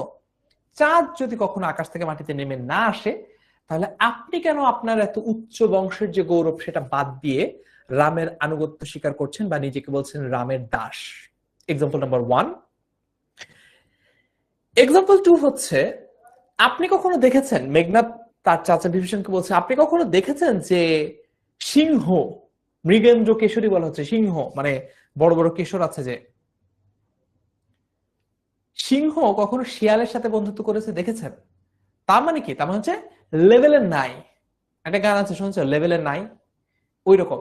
তার মানে বিভীষণকে নানান রকম ভাবে কনভিন্স করার চেষ্টা করছে তার ভাতিজা মেঘনাদ, যে চাচা আপনি এই পক্ষে আসেন, আপনি রাম লক্ষণের সাইড বাদ দিয়ে আপনি এই সাইডে আসেন, আমার সাইডে আসেন। প্রথমে চাঁদের এক্সাম্পল দিয়েছে, এরপরে সিংহের এক্সাম্পল দিয়েছে, তারপরে এক্সাম্পল দিয়েছে হচ্ছে সাদা রাজহাঁসের। বলেছে, চাচা আপনি কখনো দেখেছেন যে সাদা রাজহাঁস, এই রাজহাঁস কখনো এই রাজহাঁস কখনো কর্দমাক্ত পুকুরে গিয়ে খেলা করে বা কাদাওয়ালা, মানে রাজহাঁসকে কখনো দেখছেন গায়ে কাদা লাগাইতে? সে কি করে সবসময়? রাজহাঁস সবসময় স্বচ্ছ সরোবরে জলকেলি করে, তার মানে একদম পরিষ্কার টলটলে স্বচ্ছ পানি, যেখানে সাদা পানি যেখানে, সেখানে কিন্তু রাজহাঁস নামে এবং সেখানে রাজহাঁস খেলা করে। তো তিনটা এক্সাম্পল দিয়ে বোঝানোর চেষ্টা করছে যে মেঘনাদ যে বিভীষণের কেন কাজটা উচিত হচ্ছে না। নাম্বার 1 চাঁদের এক্সাম্পল, নাম্বার 2 সিংহের এক্সাম্পল, নাম্বার 3 রাজহাঁসের এক্সাম্পল। এই তিনটা কি বুঝেছি বলতো? এই তিনটা এক্সাম্পলকে আমরা বুঝেছি? বুঝলে একটু ক্লিয়ার বলো।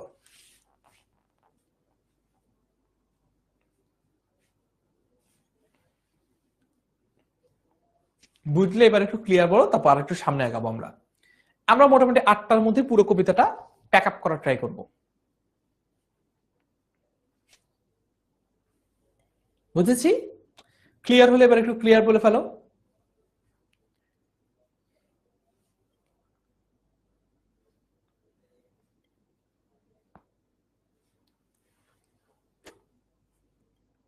ওকে, আফসান আক্তারের কাছে ক্লিয়ার, মাহির কাছে ক্লিয়ার, ভেরি গুড।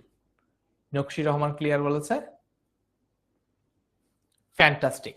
আর আবারও বলছি, এই বিভীষণের প্রতি মেঘনাদ তো একটা তোমাদের জন্য অপেক্ষাকৃত নতুন কবিতা, একটা কঠিন কবিতা। এটার কিন্তু 2টা পার্টে ক্লাস আমাদের পেইড ব্যাচে হয়। তোমরা যারা এখনো ভর্তি হওনি তারা ভর্তি হয়ে যেতে পারো, তাহলে নিশ্চিন্তে থাকতে পারো যে আজকে না বুঝলেও সমস্যা নাই। আজকে একটা ক্লাসে পুরোটুকু, আজকে যেহেতু একটু শর্টেও পড়াচ্ছি, সো কোনো কিছু যদি না বুঝো সমস্যা নাই, আমাদের যখন পেইড ব্যাচে ক্লাস হবে তখন তুমি পুরোটুকু বুঝে নিতে পারবা। ওকে, এইবার দেখো, ক্ষুদ্রমতি নর। ক্ষুদ্রমতি মানে কি? মানে ছোট। মতি মানে কি? মতি মানে হচ্ছে মন, মানে হচ্ছে ন্যারো মাইন্ডেড। নর বলতে মানুষ বোঝায়। মানে এই ন্যারো মাইন্ডেড দের বিরুদ্ধে আমরা হচ্ছে সুর, বা আমরা হচ্ছে শক্তিমান। তার মানে মেঘনাদ বলছে যে এই রাম লক্ষণ এর হচ্ছে ক্ষুদ্রমতি, তার মানে এর হচ্ছে ন্যারো মাইন্ডেড, ছোট লোক। এই ছোট লোকদের সাথে ছোট লোক লক্ষণ নহিলে অস্ত্রহীন যোধে কিসে সম্বোধে সংগ্রামে। এই ব্যাপারটা আমি তোমাদেরকে একটু বুঝিয়ে দিচ্ছি। নিকুম্ভেরা যজ্ঞাগারে যখন মেঘনাদ পূজা করতে গিয়েছিল, তখন কিন্তু তার হাতে কোনো অস্ত্র ছিল না। তার হাতে ফাইট করার জন্য, যুদ্ধ করার জন্য কোনো অস্ত্র ছিল না, কারণ সে গাছে পূজা করতে, প্রার্থনা করতে, সেখানে সে অস্ত্র নিয়ে যায়নি।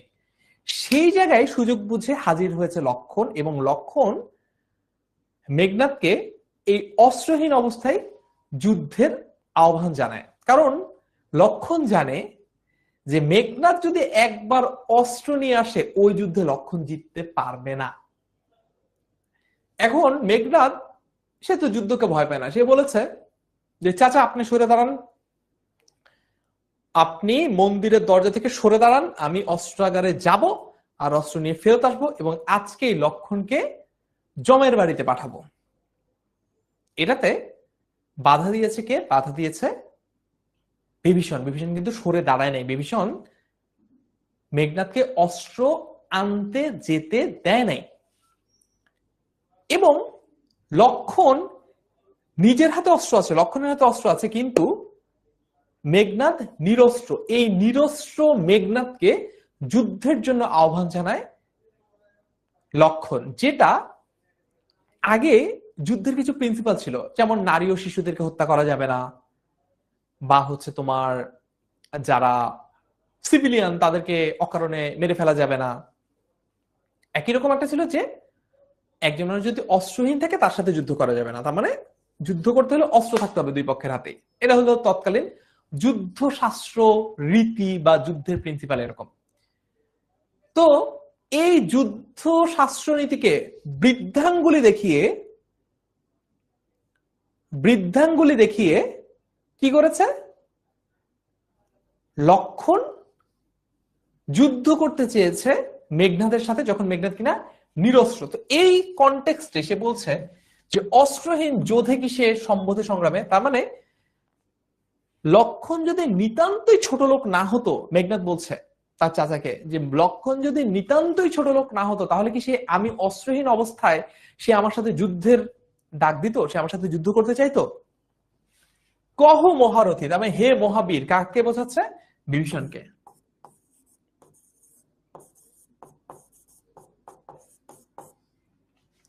কহ মহারথী, একই মহারথী প্রথা, তার মানে এটা কি কোনো যুদ্ধের নিয়ম হলো? এটা কি কোনো যুদ্ধের নিয়ম হলো?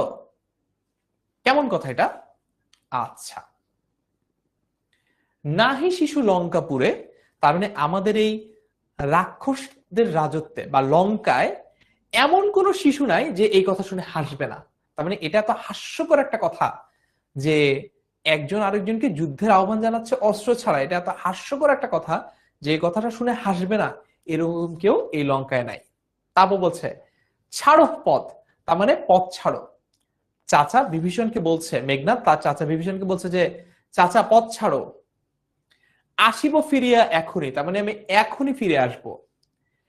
দেখিব আজি, আজকে দেখব কোন দেব বলে বিমুখে সমরে মরে সৌমিত্রী কুমতি।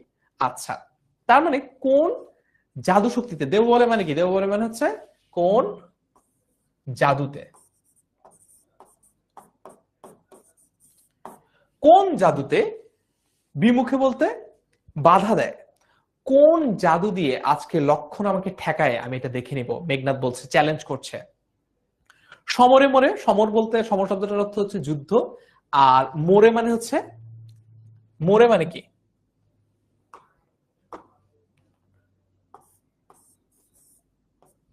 মোরে শব্দটা মানে হচ্ছে আমাকে। সৌমিত্রী, সৌমিত্রী বলতে লক্ষণকে বোঝানো হচ্ছে অর্থাৎ সুমিত্রার ছেলে। কুমতি বলতে হচ্ছে কুমঞ্জাল। মতি মানে কি, মতি মানে হচ্ছে মনোভাব। কুমতি বলতে কাকে বোঝানো হচ্ছে, কুমতি বলতে বোঝানো হচ্ছে কুমতলবজার, কু মতলবী, কুমতলবী, কুমতলবী। বুঝতে পেরেছি? কুমতলবী। ক্লিয়ার এতটুকু? ক্লিয়ার হলে এবার একটু কমেন্টে ক্লিয়ার লিখে ফেলো। ক্লিয়ার হলে এবার একটু কমেন্টে ক্লিয়ার লিখে ফেলো। আচ্ছা,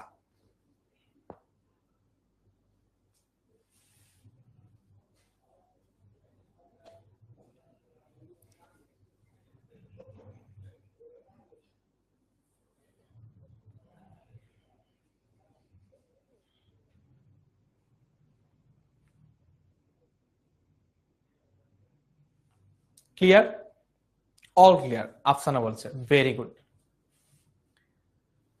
দৈব দত্ত নর রণে, মানে দেব অর্থাৎ দেবতা, ওই যে ইন্দ্রজিৎ কে ছিল, দেবতাদের রাজা। দৈত্য, দৈত্য বলতে নিজেদের কথাই বোঝানো হচ্ছে, মানে রাক্ষস অর্থাৎ রাবণ, বীরবাহু, কুম্ভকর্ণ, মেঘনাদ, তাদের কথা বলছে দৈত্য। নর মানে হচ্ছে মানুষ, রাম লক্ষণ এরা হচ্ছে মানুষ। রণ শব্দটা মানে হচ্ছে যুদ্ধ, তার মানে মনে করো তৃতীয় বিশ্বযুদ্ধ।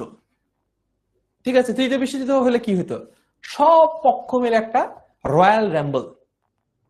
ডব্লিউডব্লিউই দেখেছো রয়্যাল র্যাম্বল, যে সবাই মিলে মারামারি করছে। জিটিএ ভাইস সিটিতে একটা চিট কোড ছিল, চিট কোডটা হচ্ছে ফাইট ফাইট ফাইট। এই ফাইট ফাইট ফাইট এই চিট কোডটা দিলে সবাই সবার সাথে মারামারি করতো, যে যারে যা পারে তাই নিয়ে মারে। তো ওই রকম একটা যুদ্ধ হয়েছিল, যুদ্ধটাতে সবাই সবাইকে মেরেছে। দেব, দৈত্য, নর, রণে। রণ মানে কি, রণ মানে কি, একই রণ বাজে গণ গণ গণ গণ, কি একটা বিটিভিতে গান হতো না? রণ মানে হচ্ছে যুদ্ধ। স্বচক্ষে দেখেছো রক্ষশ্রেষ্ঠ পরাক্রম দাসের, তার মানে তুমি নিজের চোখে দেখেছো রক্ষশ্রেষ্ঠ, তার মানে বিভীষণকে রক্ষশ্রেষ্ঠ বলছে, শ্রেষ্ঠ রাক্ষস বলা হচ্ছে এবার। পরাক্রম দাসের, পরাক্রম বলতে শক্তি, সামর্থ্য, বীরত্ব, তার মানে তুমি যখন এরকম রয়্যাল র্যাম্বলটা হলো, সবাই সবার সাথে ফাইট ফাইট ফাইট চিট করতে মারামারি করতে শুরু করে দিল, তখন চাচা তুমি নিজেই তো দেখছো তোমার ভাতিজা মেঘনাদের শক্তি সামর্থ্য, এটা দেখছো না? হ্যাঁ ঠিক আছে, আগেই দেখেছো। কি দেখি ডরিবে এ দাস, হেন দুর্বল মানবে, তার মানে এই দুর্বল মানুষ অর্থাৎ লক্ষণের কথা বলা হচ্ছে। এই দুর্বল মানবকে, দুর্বল মানব হচ্ছে লক্ষ্মণ। তার মানে লক্ষণের মতো এই দুর্বল মানুষকে দেখে এই হেন দাস, দাসকে, দাস হচ্ছে এখানে মেঘনাদ, ওই যে বিনয়ের অবতার, বিনয় করে নিজেকে নিজে দাস বলছে। আমি এই লক্ষণকে দেখে ভয় পাওয়ার কোনো প্রশ্নই আসে না। তারপর দেখো কিভাবে নিকুম্ভিলা যজ্ঞাগারে প্রগল্ভে পশিল, দম্ভী আজ্ঞা করো দাসে, শাস্তি নরধমে। তার মানে বলা হচ্ছে যে কত বড় সাহস এই লক্ষণের, সে এই নিকুম্ভিলা যজ্ঞাগারে দম্ভ নিয়ে, তার মানে অহংকারের সাথে প্রগল্ভে পশিল। প্রগল্ভে শব্দটা মানে কি? প্রগল্ভে মানে হচ্ছে নির্ভীক ভাবে, কোন রকম ভয় ডর ছাড়া। পশিল শব্দটা হচ্ছে প্রবেশ করলো। কিভাবে? কোন রকম ভয় ডর ছাড়াই তারা প্রবেশ করলো লক্ষণ। আচ্ছা, প্রফুল্ল, প্রফুল্ল কমলে মানে ফুটছে, ফুটন্ত কমল, কমল মানে হচ্ছে পদ্ম ফুল, ফুটন্ত কমলে বা পদ্ম ফুলে কীটবাস।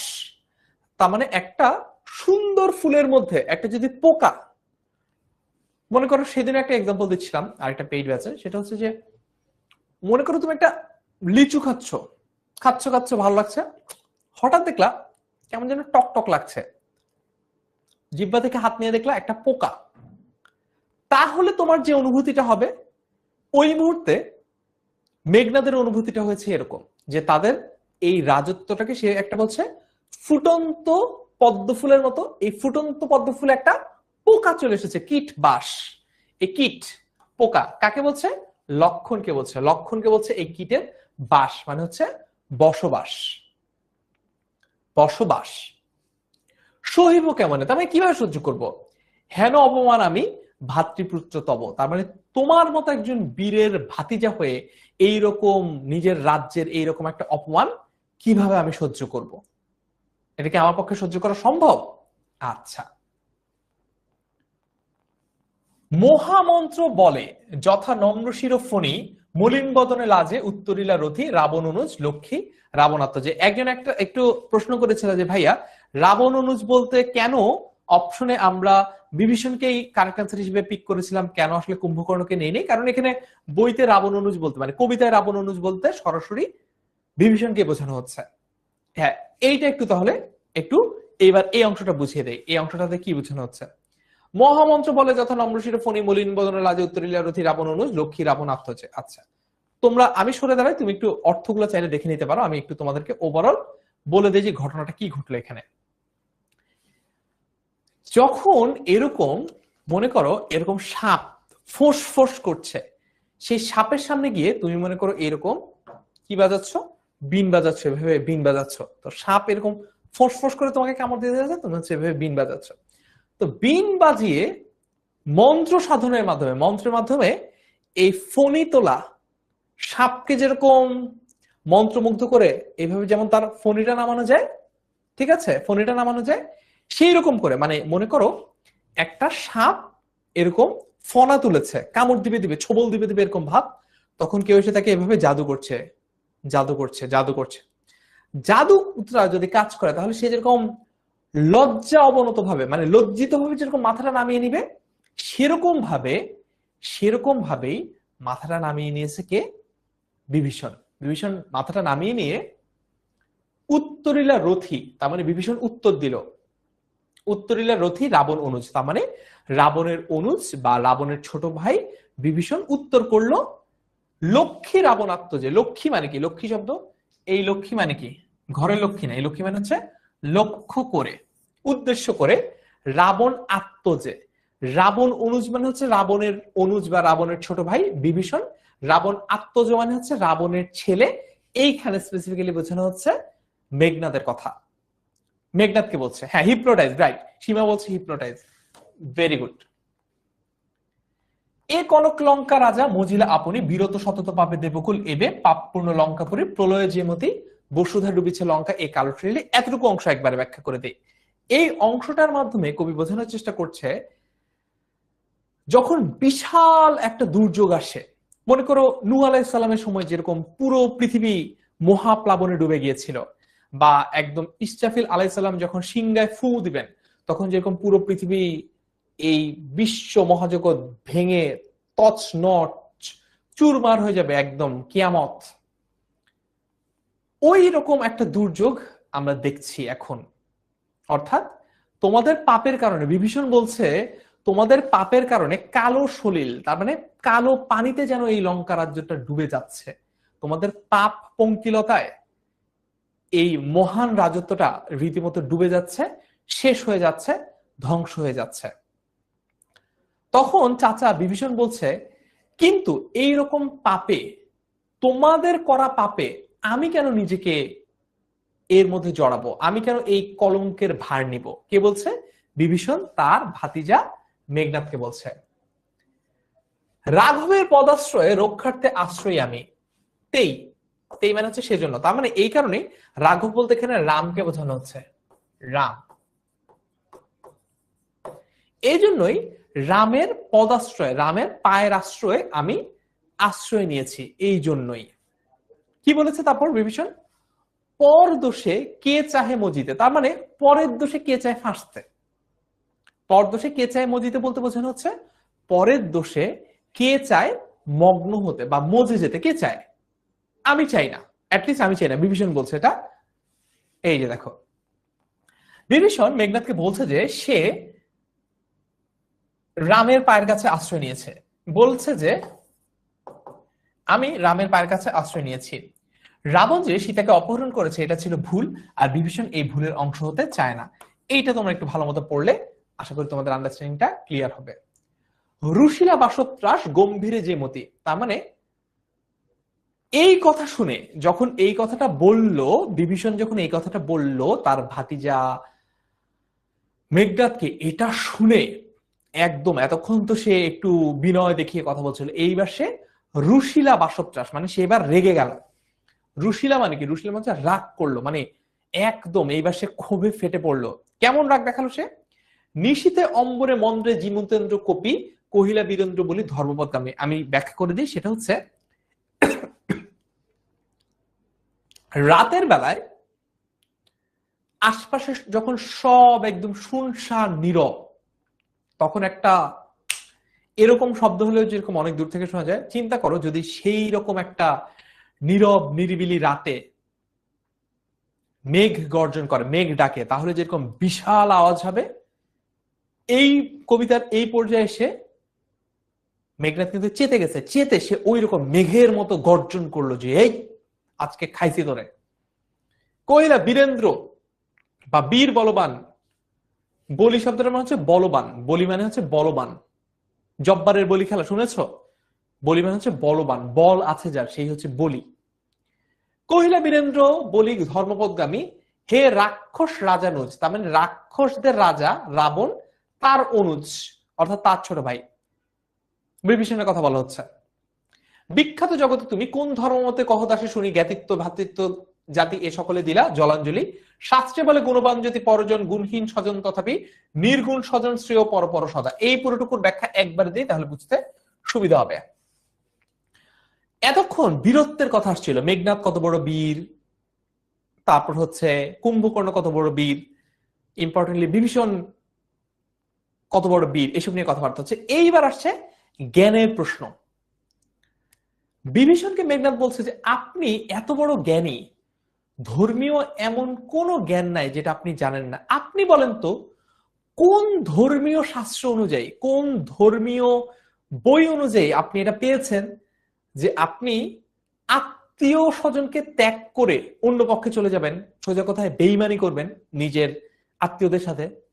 এই যে দেখো, কোন ধর্মমতে কহ দাসে, দাস তো মেঘনাদ নিজে নিজেকে বলছে, শুনি জ্ঞাতিত্ব মানে আত্মীয়তা, ভ্রাতৃত্ব মানে ভাইয়ের যে সম্পর্ক সেটা, জাতি এ সকলে দিলা জলাঞ্জলি, তার মানে সবকিছু তুমি বিসর্জন দিয়ে দিলা। কোন ধর্ম মতে, কোন ধর্ম তোমাকে এই কথা বলেছে? এরপর বলছে, নিজেই বলছে শাস্ত্রে বলে, বরঞ্চ আমাদের ধর্ম বলে, মেঘনাদ বলছে বরঞ্চ শাস্ত্র বলে, গুণবান যদি পরজন, গুণহীন স্বজন তথাপি নির্গুণ স্বজন শ্রেয় পর পর পরতা। তার মানে একটু যদি ব্যাখ্যা করে দিই, তাদের শাস্ত্র, তাদের ধর্ম গ্রন্থ তাদেরকে বলছে যদি এমনও হয় যে যেই বেচারার গুণ নাই, দুইজনের মধ্যে তুলনা, একজনের হচ্ছে গুণ নাই কিন্তু সে আমার স্বজন, আরেকজন হচ্ছে গুণ আছে কিন্তু সে আমার স্বজন না, সে আমার আত্মীয় না, তারপরও আই শুড অলওয়েজ প্রেফার যে আমার আত্মীয়, নির্গুণ আত্মীয়। যেমন বলেছে যে গুণহীন স্বজন যার গুণ নাই, অন্যদিকে গুণবান যদি পরজন, তার মানে সে আত্মীয় না, সে আপন কেউ না। তাহলেও কি বলেছে, তথাপি নির্গুণ স্বজন শ্রেয়, শ্রেয় মানে হচ্ছে শ্রেষ্ঠ বা ভালো, বেটার, বেস্ট। নির্গুণ স্বজন পর পর সদা, তার মানে সব সময় সব সময় সব সময় যে বেচারা আমার আত্মীয় তাকে আমি বেশি প্রেফার করব, he or she is better then someone else যে আমার আত্মীয় না, তার গুণ থাকুক অথবা না থাকুক, তার গুণ থাকুক অথবা না থাকুক। ওকে, এই শিক্ষা হে রক্ষবর কোথায় শিখিলে, কিন্তু বৃথা গঞ্জিত মা হেন সহবাসে হে পিতৃব্য বর্বরতা কেন শিখিবে। তার মানে তুমি যাদের সাথে থাকো, রাম লক্ষণ, মেঘনাথ বলছে যে তুমি যে ছোট লোকদের সাথে থাকো তুমি তো ওই ছোট লোকদের মতো আচরণ করবে, তাহলে তোমাকে হুদাই যদি তোমারে বকা দিয়ে কি লাভ। হে পিতৃব্য বর্বরতা কেন শিখিবে, তার মানে সভ্যতা এই শব্দটার বিপরীত শব্দ হচ্ছে বর্বরতা, এই বর্বরতা তুমি কেন শিখবে না, তুমি যাদের সাথে চলো তুমি তাদের মতো আচরণ করবা। গতি যার নিঃসহ নিচ্ছে দুর্মতি, তার মানে গতি যার নিঃসহ মানে কি, এটা কিন্তু একদম কবিতার লাস্ট টাইম দেখেছো, আমরা কিন্তু 1.5 ঘন্টার মধ্যে কবিতাটা মোটামুটি মোটা দাগে কমপ্লিট করে ফেলছি। হ্যাঁ, ছোটখাটো টুকিটাকি খুঁটিনাটি আরো অনেক কিছু বাকি আছে, যেটার জন্যই তো আলটিমেটলি আমাদের পেইড ব্যাচ, যেখানে আমরা এই কবিতাটা একটু ধীরে সুস্থে সময় নিয়ে 2টা ক্লাসে কমপ্লিট করব। তো লাস্ট লাইনটা এক্সপ্লেন করি। গতি যার নিঃসহ, গতি মানে কি, গতি বলতে বোঝানো হচ্ছে যার চলাচল, মানে ওঠা বসা। এই কথাটা শুনেছো, you are the average of the 5 friends,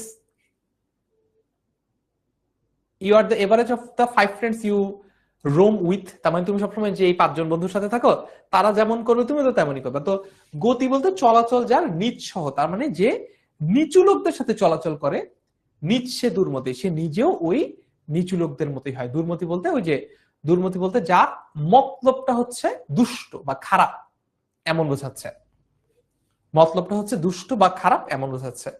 clear? শেষ, কবিতা শেষ। গতি যার নিঃসহ নিচ্ছে দুর্মতি, বুঝেছি? ওকে, সো আজকের ক্লাসে কেমন লাগলো তোমরা লিখে জানাবা। কোথায় তোমরা লিখে জানাবা আজকের ক্লাসে কেমন লাগলো, সেটা হচ্ছে এইচএসসি 27 স্টার স্টুডেন্টস 10 এমএস এই গ্রুপটাতে। ওকে,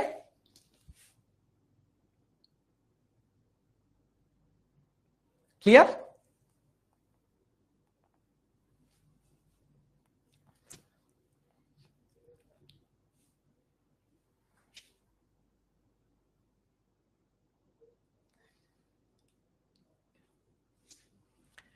ঠিক আছে, সো একটা প্রশ্ন দেই, বিভীষণ প্রতি মেঘনাদ কবিতাটি কোন ছন্দে লেখা? 11 নম্বর, দেখি পারি কিনা।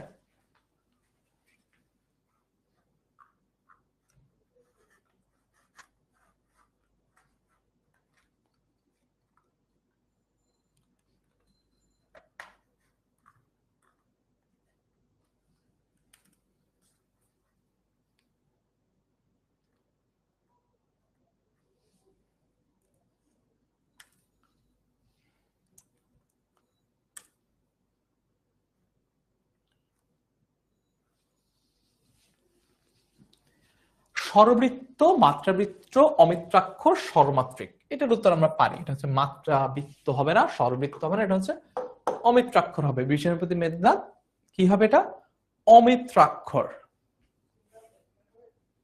হ্যাঁ, হুমায়ুন একটা ভালো কথা বলছে, এত পোল পোল করছো কেন, তোমরা কি পোল ড্যান্সার? ঠিক বলেছো, কারেক্ট অ্যান্সার হবে হচ্ছে সি, অমিত্রাক্ষর। দেখি ফার্স্ট সেকেন্ড থার্ড কারা হলো।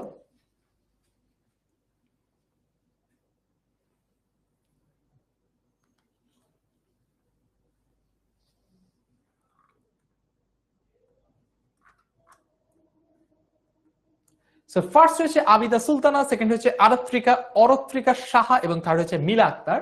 আজকের দিনে লাস্ট পোল দেই আমি 12 নম্বর। 12টা পোল দিয়েছি, তারপরে তোমরা পোল পোল করছো। এত কঠিন একটা কবিতা, বুঝছো কবিতাটা কিছু না, খালি পোল পোল বলে নাচছো। Last poll of tonight. বিভীষণের প্রতি মেঘনাদ কবিতায় তস্কর বা চুর বলা হয়েছে কাকে? চুর কাকে বলা হয়েছে? রাম, লক্ষণ, বিভীষণ, বাসব। বাসবকে কিছু বলে নাই, বিভীষণকে বলে নাই, সে তো চাচাকে সম্মানই দিয়েছে, চাচার সাথে আসলে গালাগালিও করে নেই। রামকে অথবা লক্ষণকে হবে, বলো তো কোনটা? 12 রামকে অথবা লক্ষণকে কি হবে? কারেক্ট অ্যান্সার কি হবে? রামের ব্যাপারে কিন্তু আসলে এখানে তেমন একটা কথা নেই, মানে রামকে তো সরাসরি কিছু বলেনি, তাহলে এটা তস্কর কাকে বলা হয়েছে? তস্কর বলা হচ্ছে লক্ষণকে। আমরা কি শাহরুখ খান, সুনীল শেঠি, তারপর হচ্ছে সুস্মিতা সেনের ওই সিনেমাটা দেখেছি ম্যায় হুনাতে কিন্তু একজন থাকে রাম, মেজর রাম, ঠিক আছে, শাহরুখ খান। আরেকজন থেকে তার সৎ ভাই লাক্সম্যান, ঠিক আছে, এই যে চুলটা খালি এমন করে স্টাইল করে, পড়ালেখার ধার না, লাক্সম্যান। তো এইটা, এই তস্কর কাকে বলা হচ্ছে, চোর কাকে বলা হচ্ছে? ওই লাকি বা লাক্সম্যানকে বলা হচ্ছে, রাইট? লাক্সম্যান, লক্ষণ। কারেক্ট আনসার হচ্ছে লক্ষণ। বিভীষণ কেন বললো তোমরা? বিভীষণ চোর, এই চোর চন্ডাল এগুলো কখনোই কিন্তু এই কবিতায় চাচাকে কখনোই কিন্তু মেঘনাদ এসে বলে গালাগালি দেয়নি, বলেছেই তো নাহি গঞ্জি তোমা, কারণ তুমি গুরুজন। ফার্স্ট হয়েছে তানভীর, সেকেন্ড হয়েছে আফসানা আক্তার এবং থার্ড হয়েছে জেম আলম।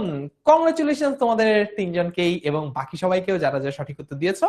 আজকের ক্লাসে আমরা খুব সহজে শিখে নিলাম কিভাবে বিভীষণের প্রতি মেঘনাদটা বুঝতে হয়। আরো বিস্তারিত বোঝার জন্য আমাদের পেইড ব্যাচ রয়েছে, সেটা একটু তোমাদেরকে দেখাই দেই। আর ক্লাসের স্লাইডটা যারা আজকের ক্লাসের রিভিউ দিল তাদেরকে আমি ইনবক্সে পাঠিয়ে দিব। সো যেটা করবা, তোমরা 10 মিনিট স্কুলের ওয়েবসাইটে চলে যাবা কোর্সে ভর্তি হওয়ার জন্য। তো 10 মিনিট স্কুলের ওয়েবসাইটে চলে গেলে এখানে তুমি যেই ব্যাচে দিই সেই ব্যাচে সবকিছু দেখাবে, সমস্যা নাই।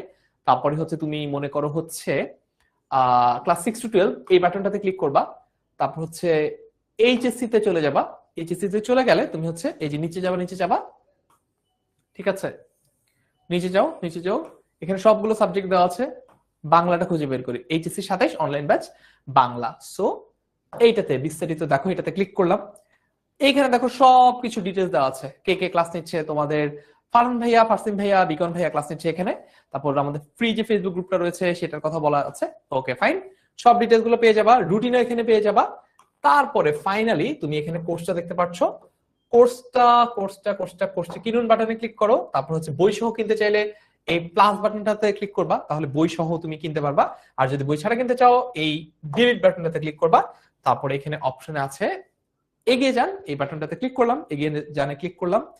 তারপরে এখানে একটা প্রোমো কোড যোগ করতে হবে। প্রোমো কোডটা জন্য আমাকে ইনবক্সে নক দিও, অথবা তোমাদের ফারসিম ভাইয়া বা বিকন ভাইয়াকে নক দিতে পারো প্রোমো কোডের জন্য, তাহলে আমরা তোমাদেরকে প্রোমো কোডটা দিয়ে দেবো। প্রোমো কোড দিলেই তোমরা ডিসকাউন্টে এই কোর্সটাতে ভর্তি হয়ে যেতে পারো এবং পেইড ব্যাচে আরো বিস্তারিত ভাবে, আরো চমৎকার ভাবে এই ক্লাসটা বা এই টপিকটা কভার করতে পারো। দেখা হবে পেইড ব্যাচের ক্লাসে। এরপরে সে পর্যন্ত ভালো থেকো, সুস্থ থেকো। আসসালামু আলাইকুম, আল্লাহ হাফেজ সবাইকে।